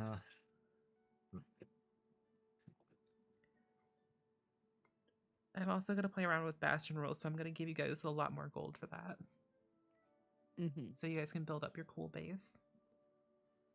So now, does each of the goblins have 20 arrows, or is it just total? Each of them would have around 20 arrows. If you shot off arrows this is more relevant for like you and Sriracha, I would say Right. that you guys are just like smart enough to just go ahead and pick those back up. Okay. I'm going to pull the arrow out of me from when I first got shot, and I'm gonna hand it to Frankie. Thanks, bud. I assume it was still in me that entire time, considering yeah. I'm made out of wood. Yeah. Jane will see this, and she got shot, right? That was what happened. Yeah. She'll pull the arrow out of her and be like, "Well, who wants this one?" Also, how much did your cure I mean- wounds do, by the way? Layla, I remember that you casted that, sorry. Or did you cast it? Yeah, I will cast it on Jane. Okay. So my cure wounds. I didn't want that to get left behind. 13. I think they're good. Yeah. Damn. Healing spells in 2024 are amazing. Yeah. I wish that was my HP. Yeah. I shout to Jane, Pandora can keep that one. She's closer. And out of that 31 gold, I'm taking my cut, which is 5. Everybody wants to take 5 or whatnot. I'm taking 5. Sounds good. I just don't know where to put it. Under inventory, there is a little gold section. Let me pull up your character sheet. I found Yep. it. Got it. I figured if all 6 of us take 5, to include our comrade who's not here tonight, that would put us at 30 gold, and then 1 gold in party loot. 1 What- gold yeah. in party loot, or if anybody doesn't want their stuff, leave it in party loot. I'll take it.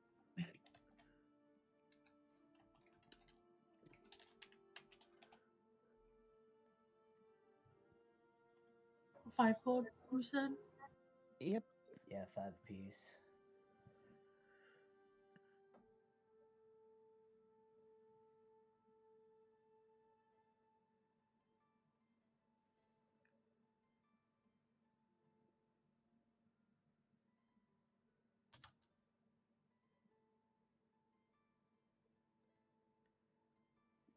Okay, I'll put a reminder for Trash to take 5 gold. Okay.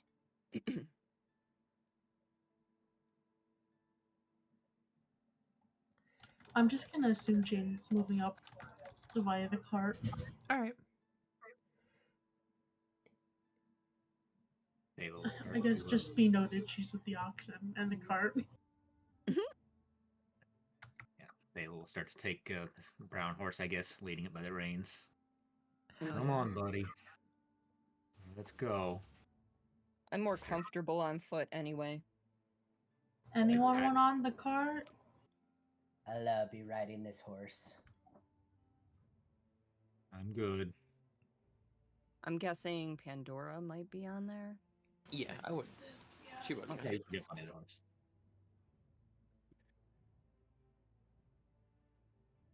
All right, and we all head north, following the trail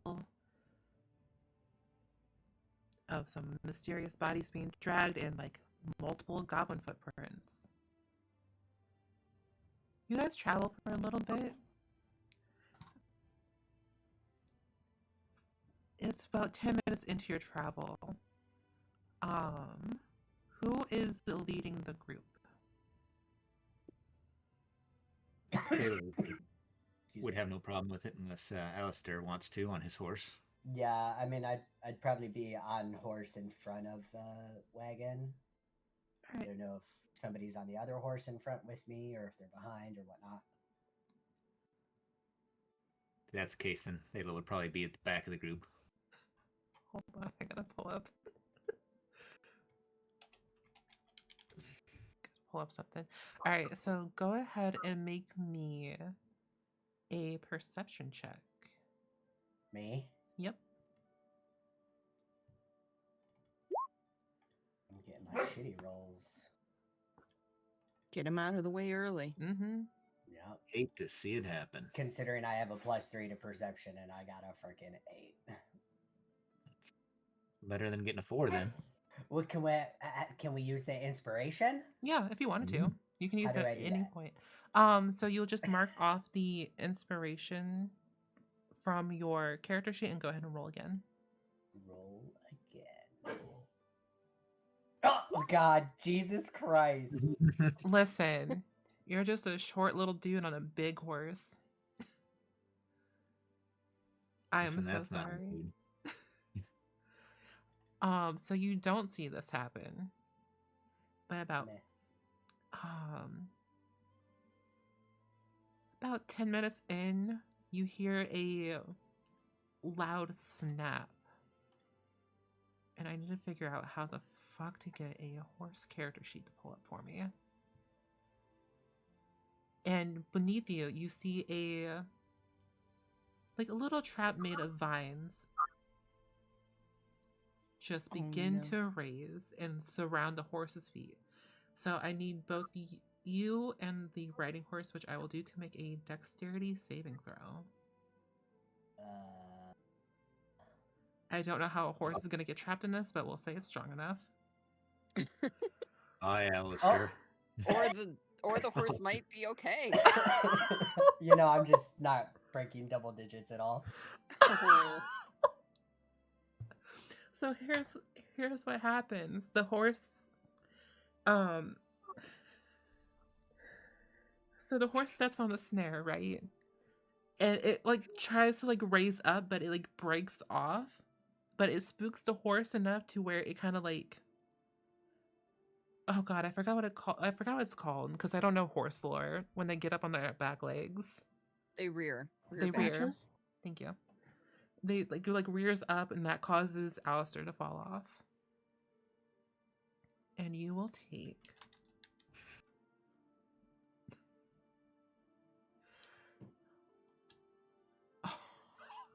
no 4 bludgeoning damage as you fall from this horse.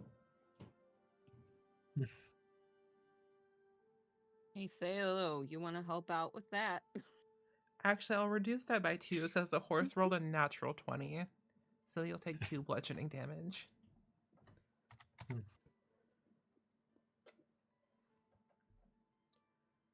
Yeah, Thela will rush up there to help, assuming that he has the opportunity.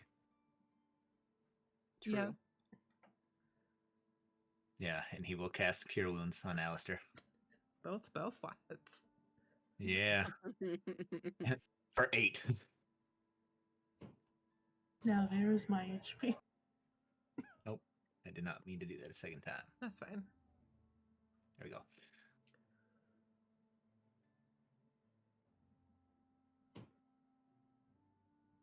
What's this horse up here?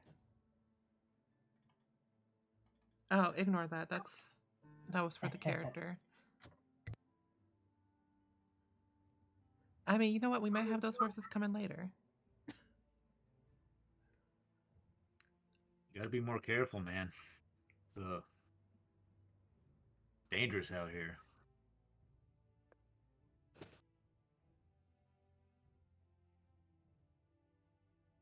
Can I get You back can up say on that the horse? again. Yeah, you can get back up on the horse. Good, I'm gonna get back up on the horse. Say, there's a metaphor or a saying in life for that.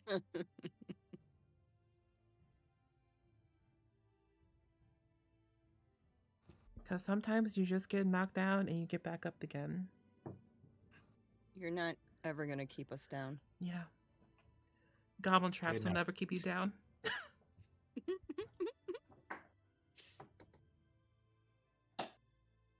I heard of this band. I think they're called the Thumping of the Tubs. Pretty good. I love it. just like a collection of bards.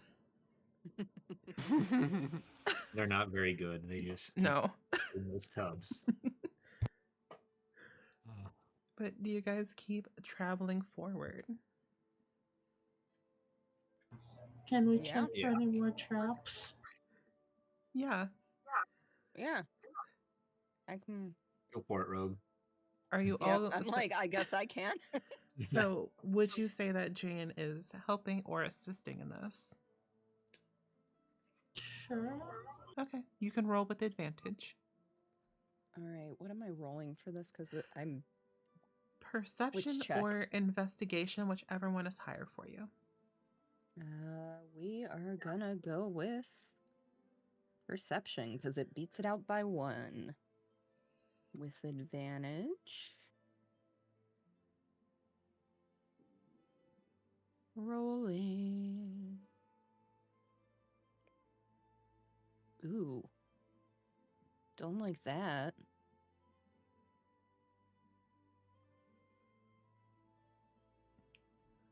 Come on. I believe in you. So you know how you guys were one-shotting all of these goblins earlier? Mm-hmm. This is where the tides shift a little. Yeah, with the 13, road looks perfectly clear. You know what? I may as well use my inspiration on this one. Go for it. Okay. Am I doing this with advantage again or just regular? I would say yeah. Okay. Praying to the gods.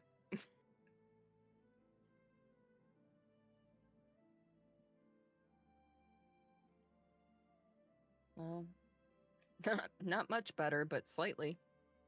All right, let me wait for that to pop up. Mm-hmm.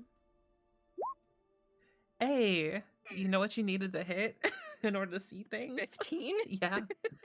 That's 16. It's all clear. No, but like I'll say in the immediate area, the road is pretty clear, but assuming you guys keep going forward, you will see something. Well, as far as I know, we're still moving. All right. Mhm. So about a couple more minutes pass by and you guys, well, Frankie, you notice that the road looks a little different. Because you rolled a 15, at first glance it looks like a bunch of leaves on the ground. Mm-hmm.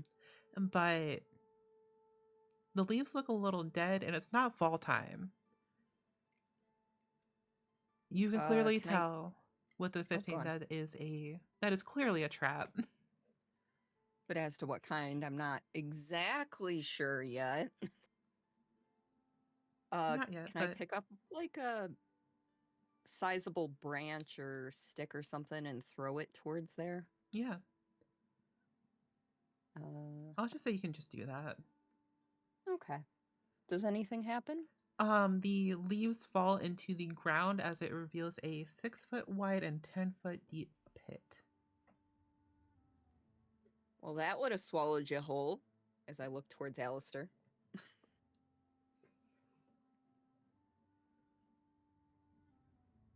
I wasn't going anywhere.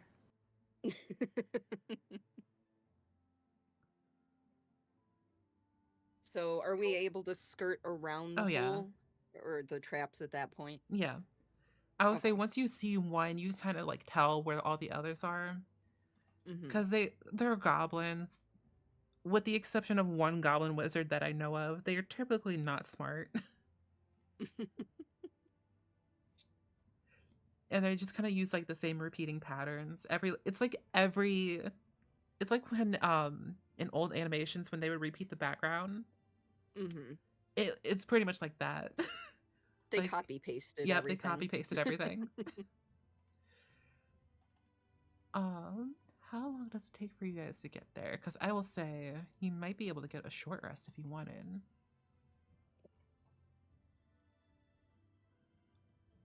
And I will also encourage if it will allow it. Mhm.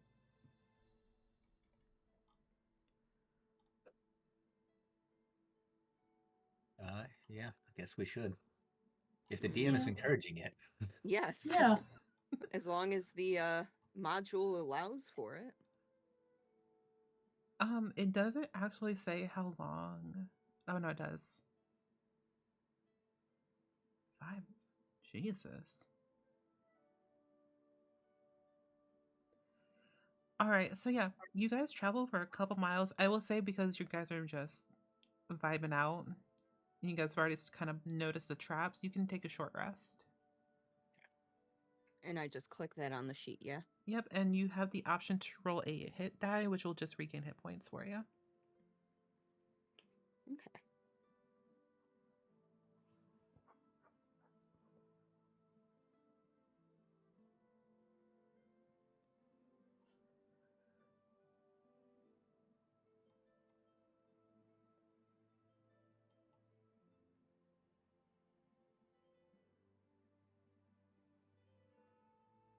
I don't even know if it went through for me, but I don't think it would change anything. I don't think it changes anything yet. Okay, so I got... Looks like a 6. And then... Oh, I did it wrong, I think. I don't know. It looks like it rolled right. It should be for you it's 1d8 plus your constitution modifier, Mm-hmm. which is 3. So you rolled a 3 on the die, but then you add 3 to it, so it's 6. Okay, so I'm back up to full health. Hell yeah.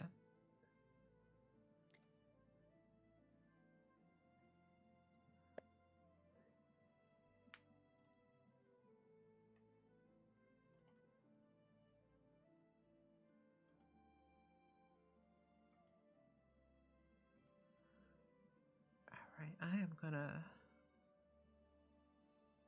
move you all together and copy and paste to a new map.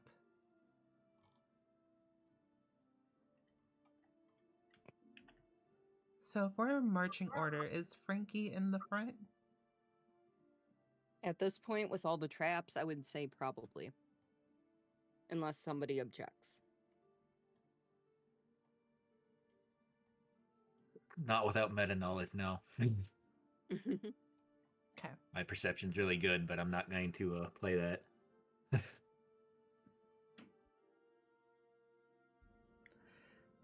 All right, so you guys travel for about 5 miles from the ambush.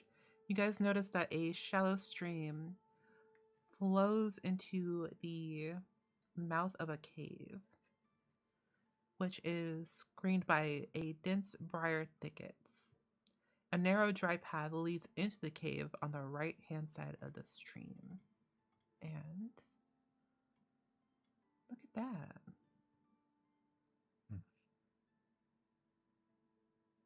Wow. Man, I love that dark map. This day just keeps getting better.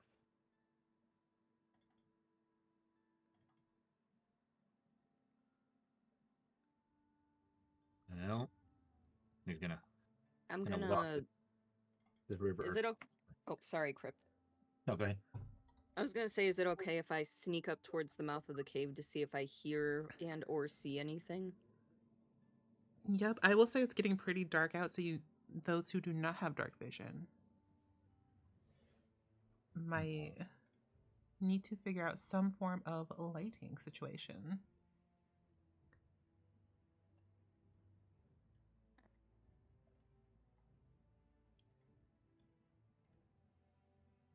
Phalo will touch his quarterstaff and cast the guidance spell of light, or his cantrip light. Sorry. Yep. I just park the horse with the wagon, and then I'll jump on the Thalo's shoulder again. All right, Ooh. Mhm. I can see a couple token edges from where I'm standing. Yep, you are sure supposed to. But as you roll up there, roll a stealth check as you're trying to be quiet. Okay. For light, it's 20 feet of bright and then 20 of dark or low. I always forget because I have night vision. Yes. Okay. 20 light and 20 foot bright and 20 dim. Looks like I'm getting a dirty 20 out of this once it pops. All right, let me.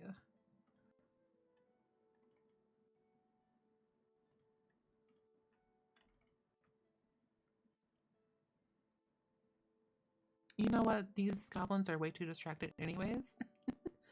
So you're gonna sneak past them. So before you roll that perception check to see if you hear anything, on the east side of the stream that flows into the cave's mouth, a small area in the briar thickets has been hollowed out to form like some form of like lookout post. Wooden planks flatten the briars to provide room for the guards that lie hidden and watch the area, including several goblins lurking there right now. Ah, lovely. All right. So now I'm doing perception, yeah? Mm-hmm. Just to see if I can hear anything before we decide what to do. Yep. Also, just make sure I did it right. Thalo is emanating bright light, right? Yes. For those who cannot see. Yeah. He's a All right. beacon, a target, if you will. I just need to see if they notice. I don't think they're going to notice you. I got an 18 on that perception check. All right.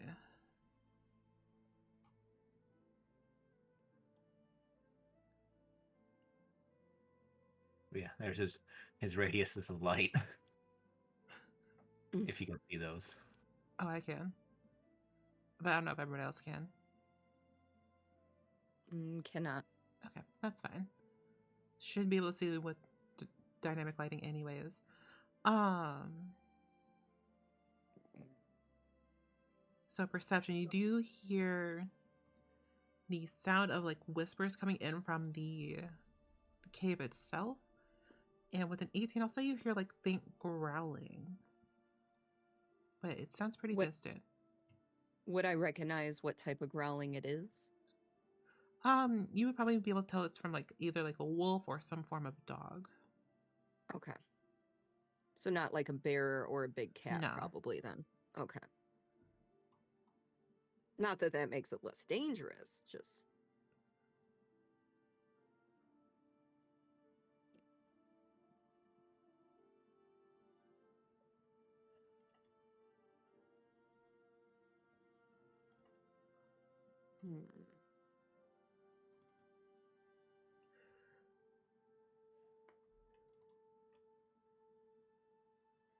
Oh. If I'm going back to whisper to the group what I've noticed, do I have to roll another stealth check or? Okay. We'll just use the one before. Okay, so I know there's at least 2 goblins in that lookout. I don't know anything else. And then, of course, okay.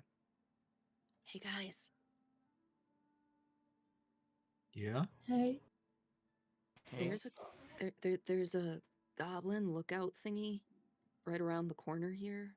I know there's at least 2 confirmed. I don't know anymore. But then from the inside of the cave, I hear some talking and some faint like dog or wolf type noises. Oh goodness. Interesting. How do you want to handle this? How many people are there? Did you say again? Sorry. At least 2. There might be more, but I know 2 for sure. Okay, I mean, we could do, because I don't feel like we should all like charge for it. Because fuck, sorry. Like you're right. You could always, or like there could always be more people. So whoever is like the stealthiest, it can go over there. I'm just not sure if I can handle them all myself. I'd like to think I can, but 2, probably. More, it gets a little dicey. Yeah. What's the lookout made of? The lookout, like the object? It looks like wooden planks that have just been like laid down that kind of like smashes the briar thicket. So it's not like annoying. It's all plant Interesting. matter. Yeah. Noted. Hmm. All Yeah, right. I Well, can I'm gonna stay with you. Where Hmm? is the lookout? right over here ish. Right around here. There's a little path that goes up around. Hmm. And I saw one goblin here, if it'll do it, and then one goblin here-ish. Because I can't see him now. There's too many brambles in the way. Hmm. I mean, if we want to hide, I can always try and throw like a firebolt at the brush in the area and set it on fire. Cause a distraction, maybe? Ooh. That might also lure those out of the cave. Just a thought.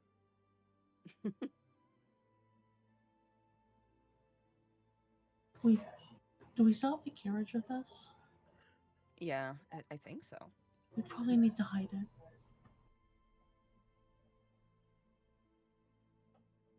Hmm.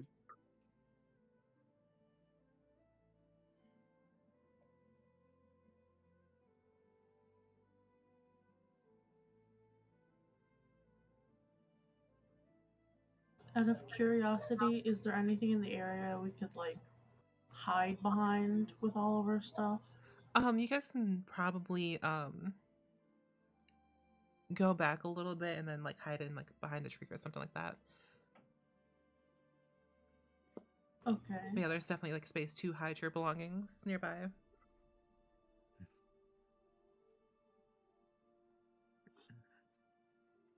Well, if you guys want to do this, let me be up front. I can take a hit.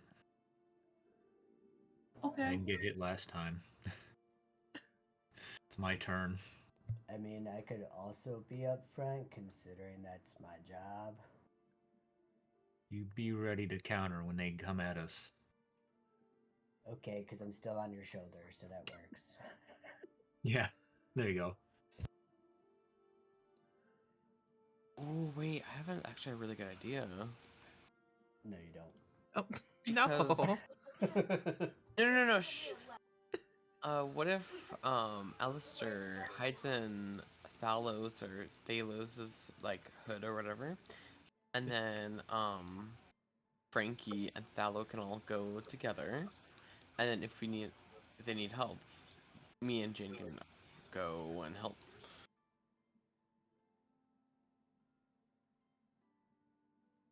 I'm not saying charge for it. I'm just saying like just So I don't know. scope the surroundings. I don't know if Alistair can fit in the hood. Yeah. Because that's a little too big. Or I'm gonna be just chilling in the hood, choking the hell out of him. Yeah. True. But I like the idea. Like you can maybe like hang off his back or something like that. I mean, I could probably wrap my arms around his neck and just kind of hang against his back Yeah. underneath his robe.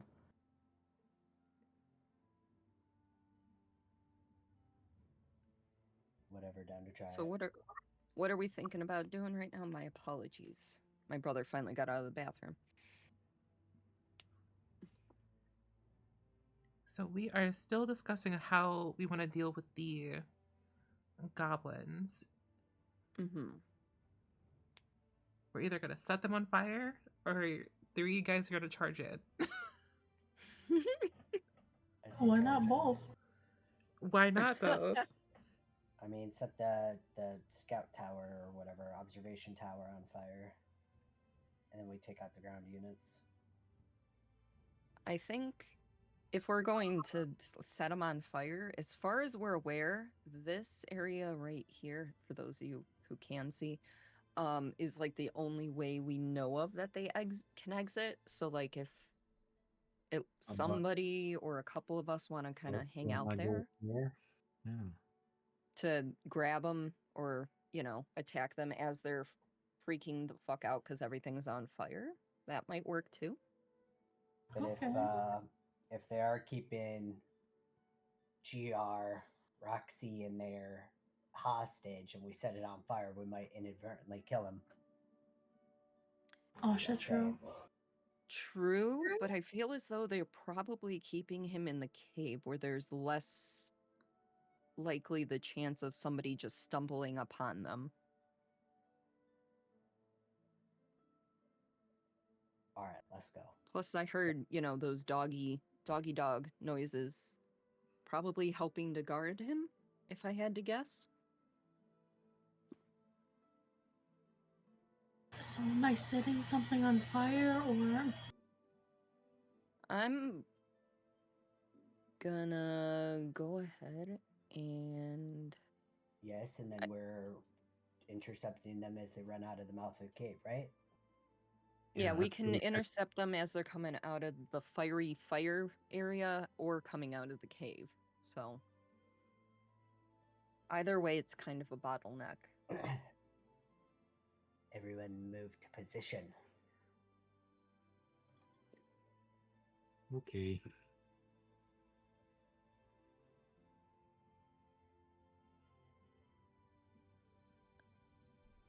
So all I'm gonna... Well, for whoever comes over here, all I'm gonna say is, I see a third one.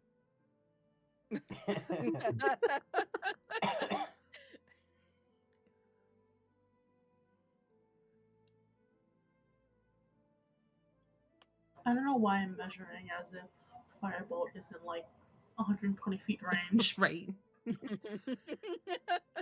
Just in case. Just in case. All right, so we're gonna cut to these goblins really quickly before this disaster happens, and you just see them, like the audience sees them just sitting on this wooden plank. They have like a deck of cards hanging out. We as the viewers can kind of tell that this is high fantasy Uno. One of them has one card left, but then like the other one just dropped down like a +10 to the one that had an Uno. And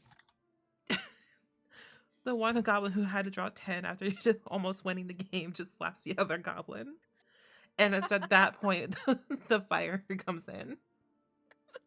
Do I need to roll to set this on fire? Or? For funsies, we can roll. Because I know there's like a hit on anything, I guess. We'll see how nasty this fire is.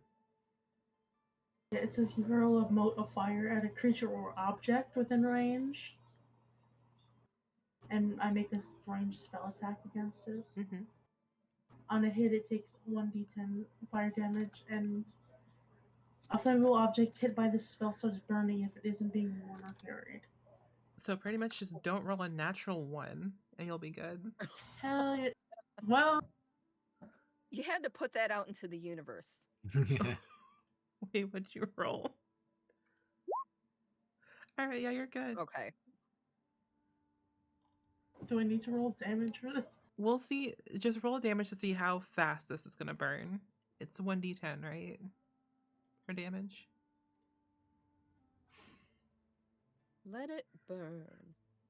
So, with a 1, we're still going to get the desired effect, but it's like one of those fires that starts out like pretty small at first. And then you guys wait like a couple of seconds and it starts growing and spreading. The goblins are gonna be like, you smell something? It wasn't me, it was you.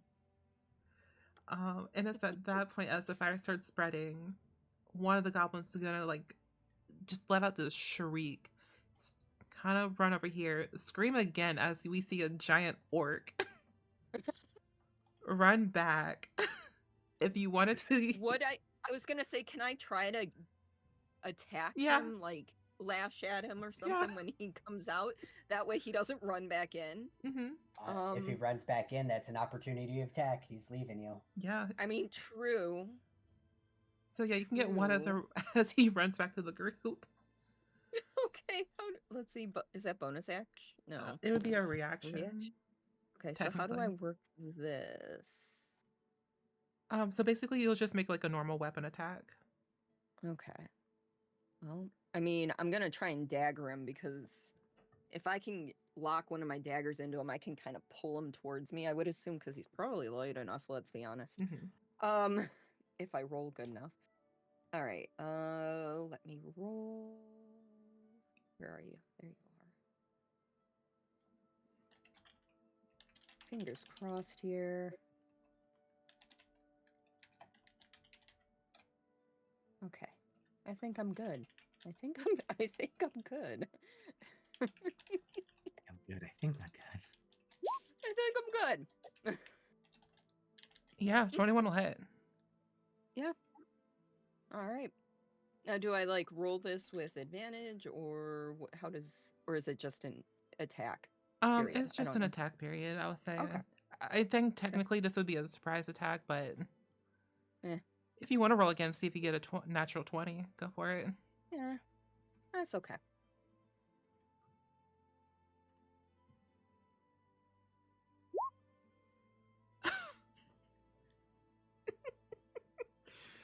So, you stabbed this little goblin with only 7 hit points.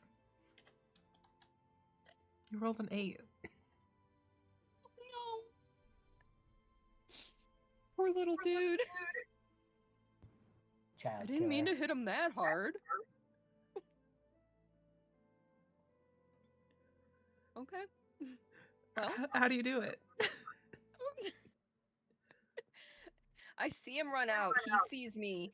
His eyes get as big as they could possibly get. He turns, and as he's inhaling to scream for his buddies, I take one dagger and just slam it into his back, No. use it to pull him back towards me, and then jam the other into his temple. Jeez.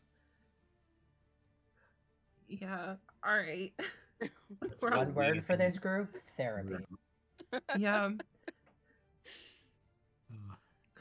So we're at this point, we're gonna get everybody to roll initiative. Ayla's gonna look up at Alistair.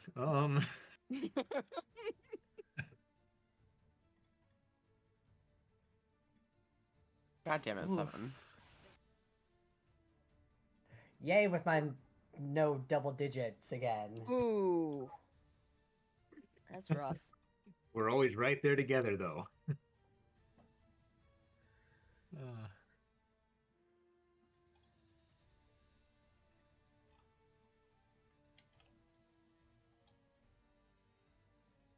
Okay, I believe I'm that. right there with you guys too.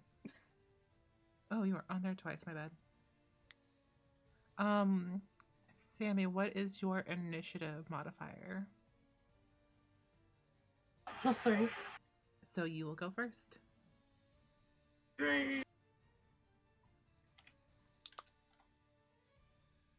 Well, I see nobody. Except my pals. Don't see anybody yet. Yeah, so she'll move. Okay. It's not too close. And you can always hold your action too if you want to wait. That's a great idea. I forgot that was a thing.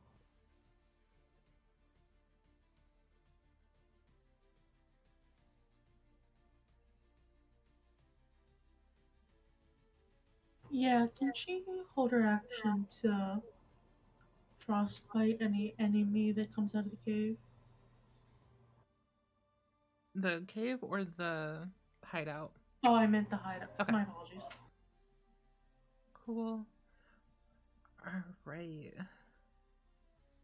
We're gonna have this little goblin dude who... What are you wearing?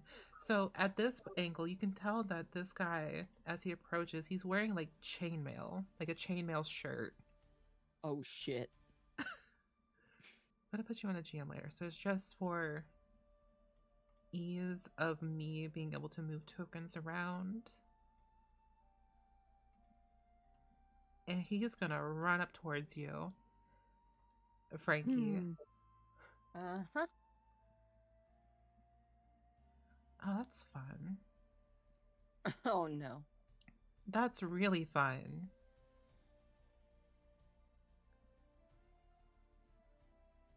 We're in danger. I'm in danger. When does hold actions go off again?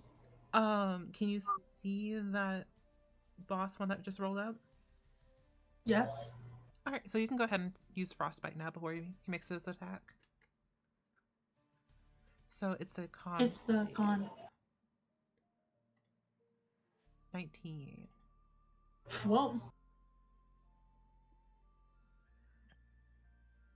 Oh well. I'm about to say something so dark sided, and I'm so sorry. Do it. I'm so sorry. But as this goblin rolls up, he's gonna say, "You killed my brother cousin," and take 2 attacks at Frankie. Oh no. One for a 7. And then the next one will have disadvantage. So for a 6. So that's against my AC? Yep. My AC is a 15, so None of those hit.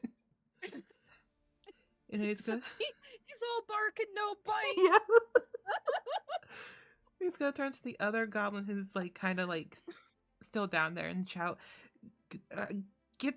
come up here and help me out, friend."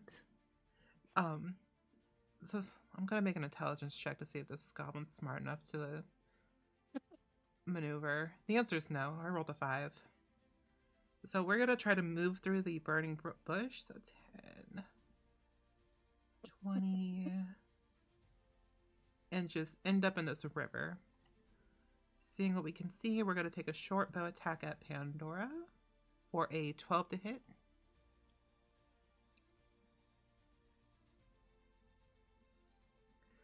Which I don't think hits. Oh hell yeah. I'm here. Does a 12 hit? Oh, does 12 hit? Yeah. Better roll. I don't think so. If it did, I would be very surprised. Am I supposed to roll something or no? No, I was No, asking. it did not hit her. No. Pandora's AC is 16. 16. Gotcha. Okay. So that's it for that one.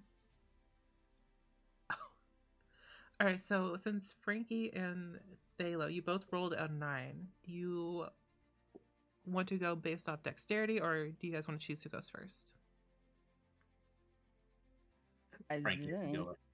Okay. I'm like, I'm Wow. right next to him. I'm right next to him. So we're just gonna get him with the daggers again. Go for it.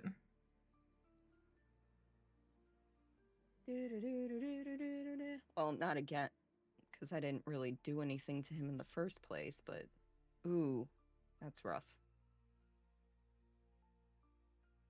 I probably don't do shit. All right, what'd you roll? A 9? There it goes. Yeah, 9 does not hit. That's rough. I want to Well- read one thing first. Okay. What does the Nick property do? Oh, Nick. When you make the extra attack of the light property, So you yeah, can make it as part of the attack action instead of as a bonus action. so if you wanted to do 2 stabs, you can use that, but it would have to be with both your daggers, or one would have to be with your dagger. You know what? Sure, let's go. And that's with. Is that with? No, that's not with disadvantage or anything. Nope. So I just roll attack again for dagger. Yep. Okay. Mm-hmm.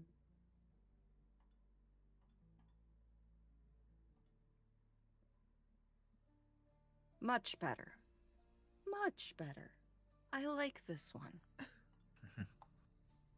I like the suspense that the slow of this goes. Oh yeah, 23 definitely hits. Okay. Oh, here we go. Damage.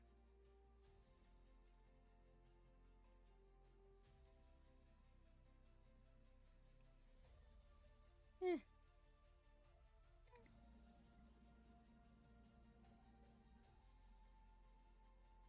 And boop. for a total of 8. I will say it's Or- 7 because you do not have a sneak attack right now. Fair. But that is Okay. okay. 7 is still like a good chunk. Do you want to do Just- anything else on your turn? Well, if I run away, he probably gets Yep. attack opportunity. So I'm just And you gonna killed stay his here. brother cousin, so he's gonna take it. Exactly. Right now, he's like missing part of an ear or something. Oh yeah. I love that the game set in Alabama. Wait, what? But other, Hmm? Wait, what'd you say, Crypt? I said I love that this game's set in Alabama with the brother cousins. Yeah.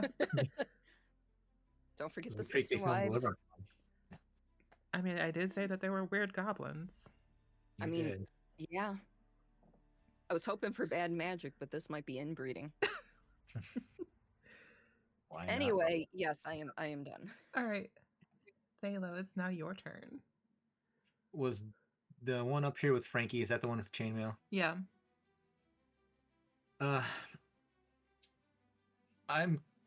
Can I throw Alistair at him? Yes. Beautiful. Athletics. Yep, it's a DC 13 to throw him. All right.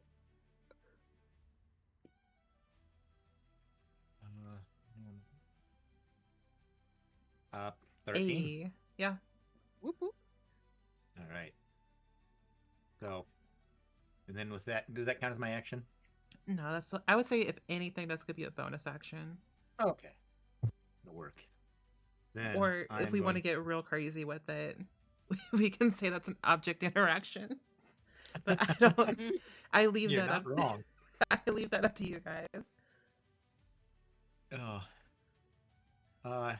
In that case, though, I'm gonna come down here. I'm gonna go right here, Mhm. and then I guess I will take a swing at this guy right here with my quarterstaff. Go for it. 14 to hit.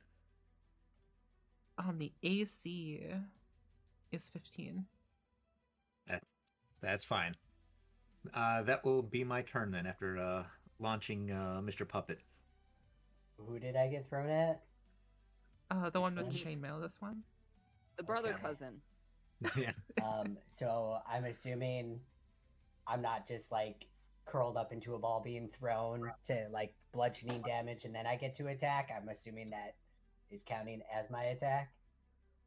I would How are we say doing this? I would say you get thrown as part of like whoever's throwing his turn. So you can like get thrown and you have your whole entire turn. So basically, I'm just being thrown over there Yeah. across the river to the side, but Yep. like no damage or anything. No. Okay. Well, I will roll. Unless you want to curl up for- into a ball and do that. I mean, if it counted as an unarmed strike and then I was able to attack with my greatsword once I landed, I would, but you know. I would say for next time you can probably communicate that together. I I was would like, I allow don't know it. how this is working. Yeah, just throw But me this time, you curl get- me up into a wooden ball, throw Yep. for an unarmed strike. All right, so I'll roll to attack with my greatsword. Shit rolls once again. That does not hit. No. Lovely. But the grace but- though. But the gray. So yep, that is strength, so +3 Cool. damage.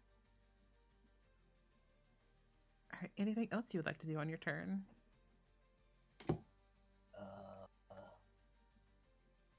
Nope, don't have anything else. That's it.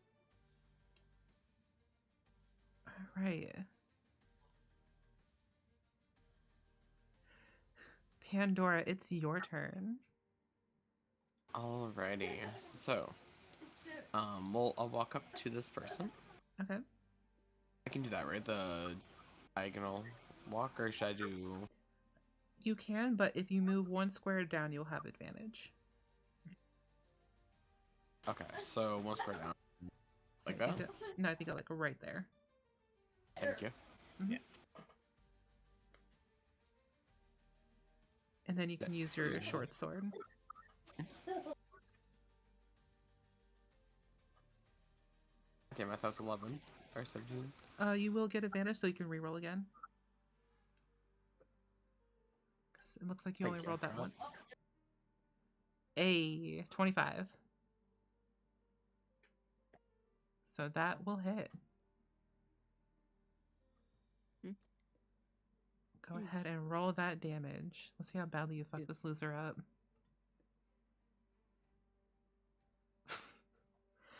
I want you to know that these goblins only have 7 hit points.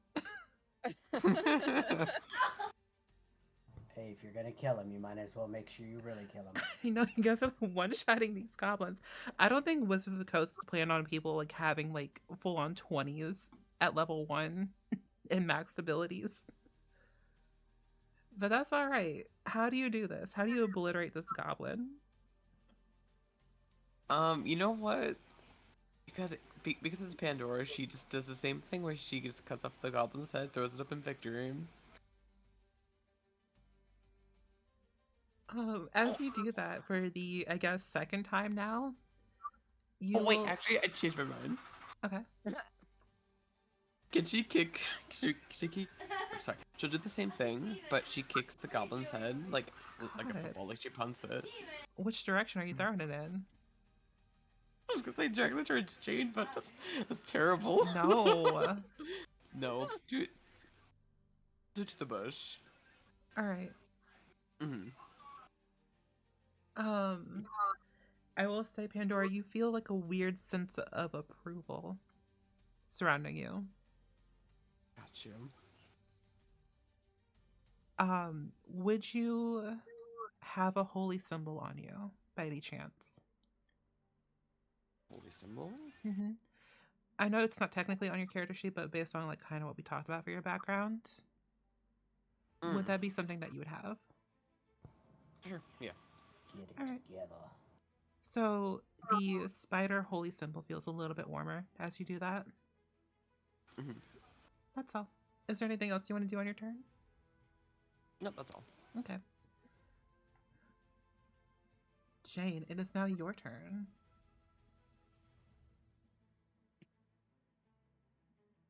Let's go.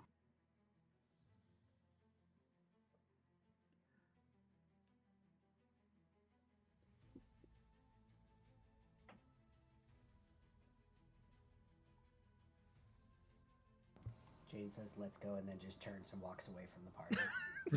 Yeah. Imagine. Jane's like, all right, I'm out. We're killing goblins now. I can't handle this. Them's my kin. Imagine if you kicked the head to Jane. I would scream.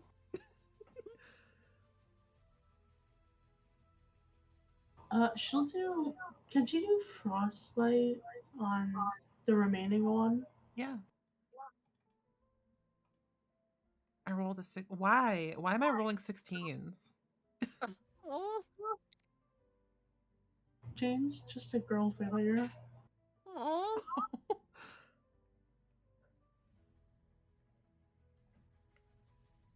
Actually, what is your spell save DC?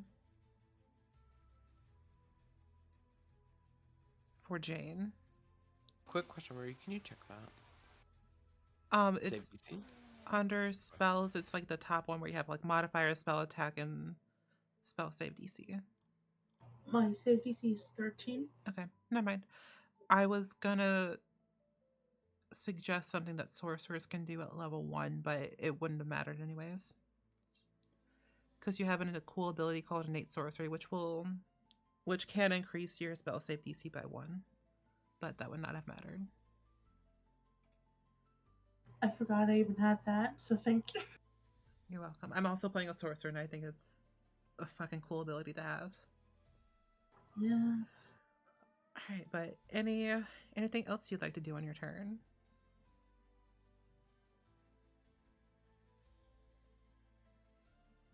Great question. She'll move up by 1.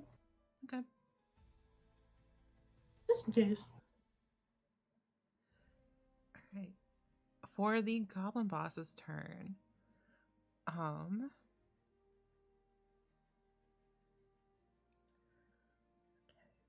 I think we can survive another round. The goblin's gonna scream out, "This is for Flem." First attack for Frankie for a 21 to hit It hits. for 8 slashing. Oof. Second one, which will be at disadvantage to Alistair for a 5 to hit with a natural 1. So he so he goes to swing at Alistair, but does like the stupid cartoon like 360 spin and gets a little dizzy.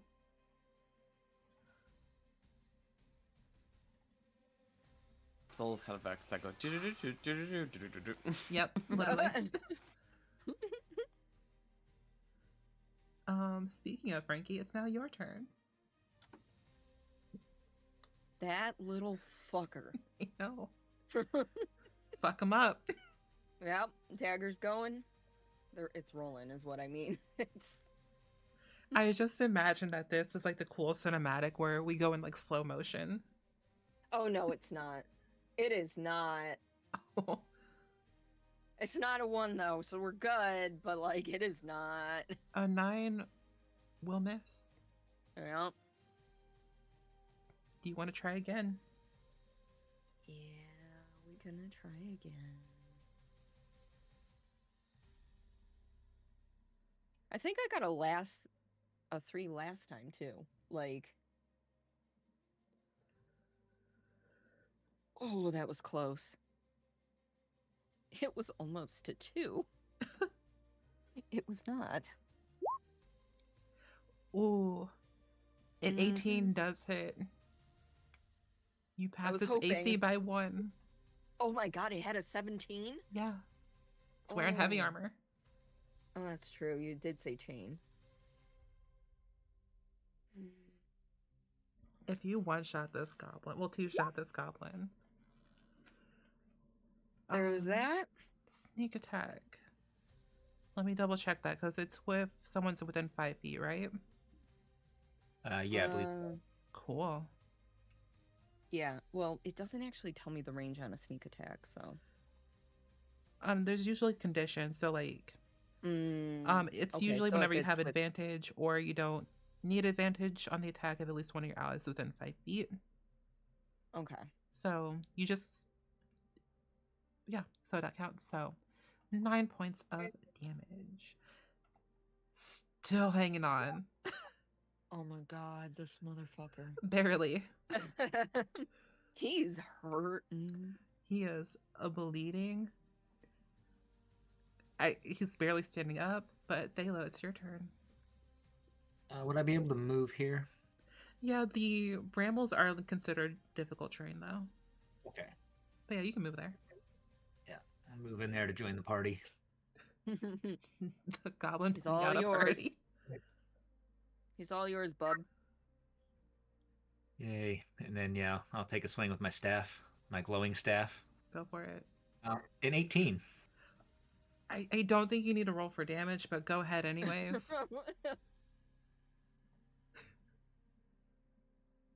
Hold on, are you using it one-handed or two-handed? One-handed because I've got my shield. I want you to guess how many hit points this goblin had. 3. 2? No, we had 2. Oh my god. Perfect. All right, how do you do it? Oh, I guess just come barreling through the brambles, the difficult terrain, and just stumble and basically, with no real form, just slam into him with the staff, and kind of stumble as well as I'm watching to see what happens to him. Oh yeah, he just Oh. That goblin's dead. You all right, Frankie? Been better, been worse. Okay, I hear you. Oh, I guess we're going further in. Oh, I just need like 1 minute to catch my breath. I mean, I think I'm the only one that took damage that round. Yeah. we've got some potions. You're right, but I don't know. You think I'll need them? I just don't want to see anybody fall. Yeah. How much do the potions heal for? Potions. I'm just curious. Got redone. Oh. And I Just don't. like everything else. I don't know on top of my Regains head. 2d4 plus 2 hit points.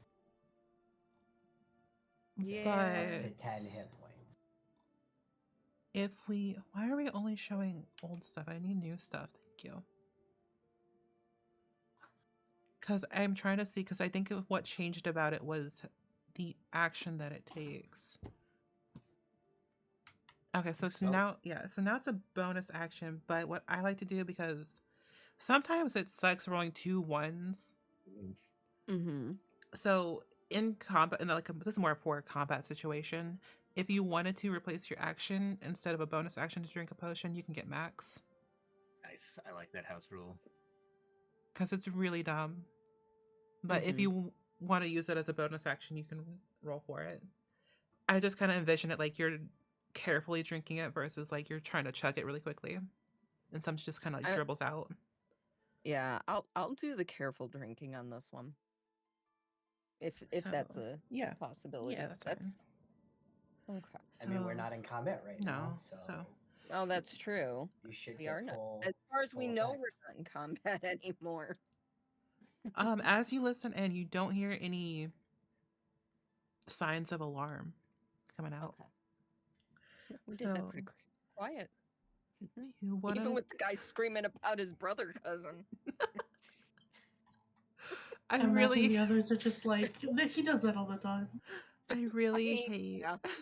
I really hate how I did that.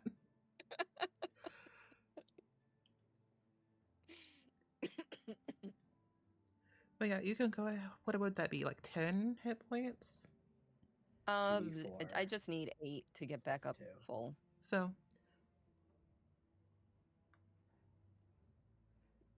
yeah, I would say with taking one of the potions of healing, you can get back up to full, because I think that would technically be 10. Because 4, 8, 10, yeah. I have subtracted a potion of healing from the party loot.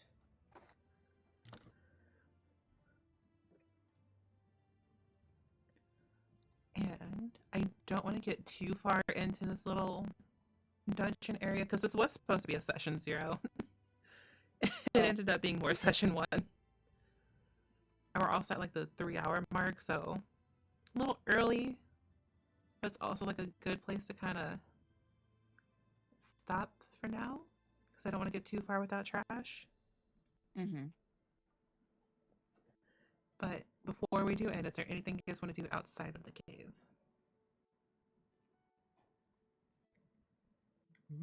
I mean, can we see if these goblins have any loot? Yes. Do they? What do they have? And short rest. Would the short rest have healed me? Did you roll a hit die for it? No. Well, I mean, I'm not fully healed with the potion, but like, would a short rest have healed me potentially? I think. Did you use any health die last time? Yeah. Being level 1, we don't have many. Okay, I didn't know. Yeah, I don't know how that works either. I know, because level 1's rough. But let me look at new rules. I was gonna say, well, regardless, I use the healing potion. It's a moot point at this, point in time. You can always stick your finger down your throat and throw it back up. And, I'm sure you would love to drink that after I do that. I mean, I'm made of wood. I don't really drink things, and I don't know if I can taste anything either. That is up to you. You just add it to, your varnish. Ew. I hate that. Starts polishing my body with your vomit potion. Ew. All right, good night, everybody. Ew. Glad I could help. All right, so you can spend 1 hit point. You regain hit points equal to equal to total. Well, how do you regain these?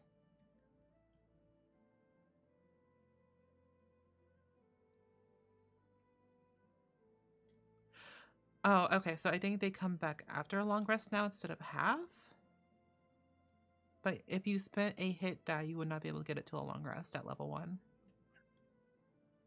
Okay. I'm pretty sure I spent one last time, so we're good. Like I Yeah. said, I drank the potion anyway. It doesn't matter right now. Yeah, what's these goblins got? So let me see what a chain shirt does.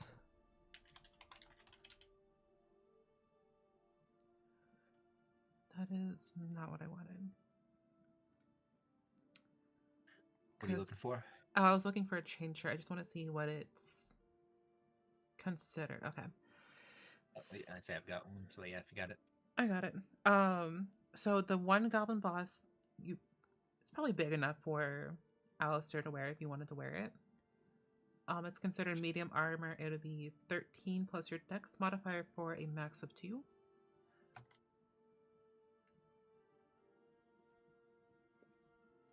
And you also find a small.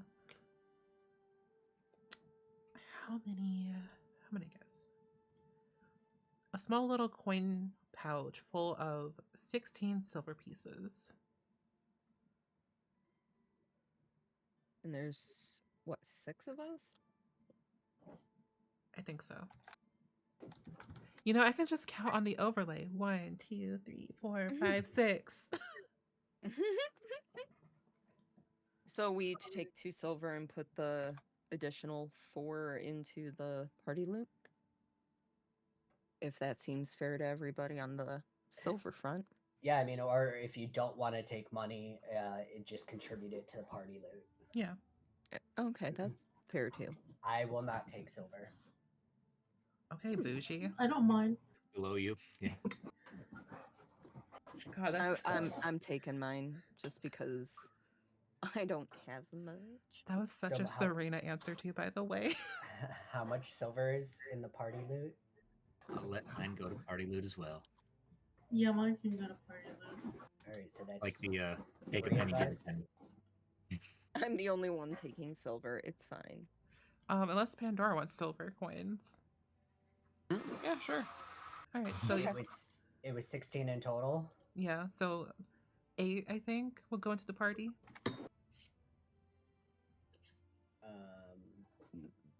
If only 2 you guys are taking 4.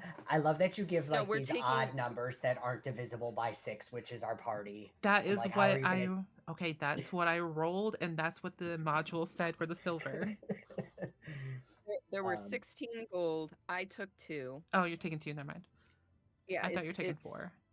Well, if you wanted equal amounts for everyone plus the extra to party loot, Yeah. it would have been 4 to party loot and then 2 to everyone. That's where I Okay. got the 4 from. Okay. Gotcha. Yeah. So you're taking 2. Mm-hmm. Pandora taking any? What, some loot? Yeah, sure. Some I believe silver. Are you taking 2 or 4? Well, it's 2 per Uh, person, right? Mhm. I'll Yeah. take 2. So 16 minus the 4, so 12 silver left in party loot, and Yep. then if Trash wants theirs, they can take it.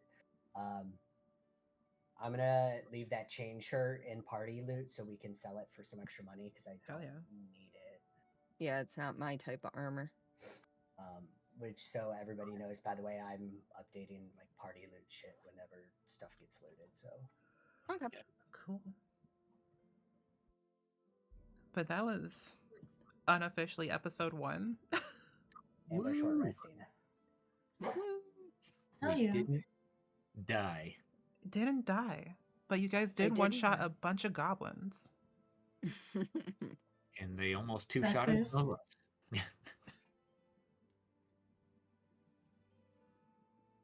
But sadly, no level up yet. But soon. Dang. But soon. I will let you. I should have let you guys know earlier when I was doing my character introduction. He is a stone giant heritage, so he has 2 reactions where he can reduce the damage by 1d12 plus 4. Holy shit. So effectively, I have like 22 hit points minimum right now. Jeez. That's why I was saying I can tank if need to. Man. I mean, my AC is 18, and then 20 if I equip my shield. So Damn. Fair. Must be nice. Right? I mean, listen, mage armor. If you get mage armor spell, that can get up pretty up there. Mm-hmm. Yeah. But My AC's like 11. I'll make sure. I love spellcasters, so I'll make sure you guys get some like cloak of protections and shit like that. Hell yeah. See, then I need to put some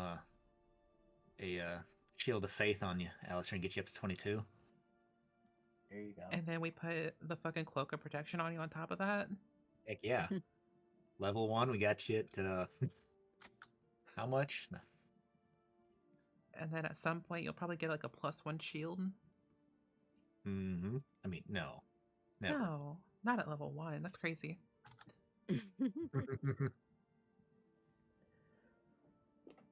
Oh, my back. But My neck. literally my neck and my back. My neck, my back, my neck. But I hope you guys enjoyed the Yay. session. Yeah.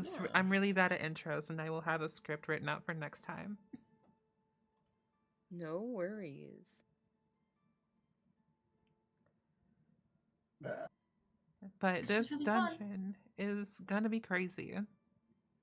Good. Let's get into it. But we'll get into it next time. Claire, can you go to my character sheet and area and delete this one Erij Labu character? I don't know why it's there. But it won't let me delete it, and it's annoying my OCD. Okay. I don't know if I. Oh, in roll 20. In roll 20. Okay. Magical powers, yes, in roll 20. My bad. I thought you meant like D&D Beyond. I was like, Mm-mm. Actually, how do I delete a character? That's a good question.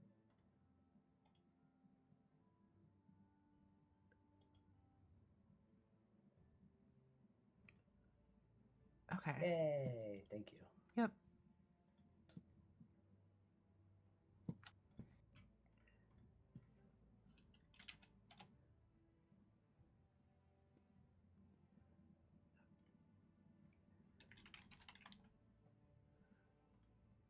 Alright, do we know of anybody that is streaming? Let me see here. Take a look. If you're looking for D&D stuff, I have nobody. I got Dice and Destinies. They're the only D&D one I've got on right now. Alright, I will go throw a raid their way. But thank you guys for watching. For those who are watching, thank you to everyone who joined in my first pre-written campaign that I've DM'd. Yeah, you should keep going. Sorry, ignore me. I am excited, but let me do socials. Discord.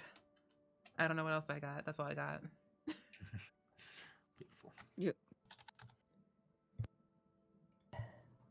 There is a I just sent you a link of somebody you could rate as well, who is LGBTQIA+. There you go. And transgender. So give them some follows and Ooh, okay. support the small streamers of the community. Yeah. We will switch over to them. So we will go say hi to Faye Boops. They are also playing some Dungeons and Dragons. We'll go say hi, hello. And I will be live again at some point in time. I don't know when. Probably this weekend. I don't know. My schedule's all over the place right now. Oh, Lord. But I'll see y'all Okay, in the good next stream. night. Bye. Good night.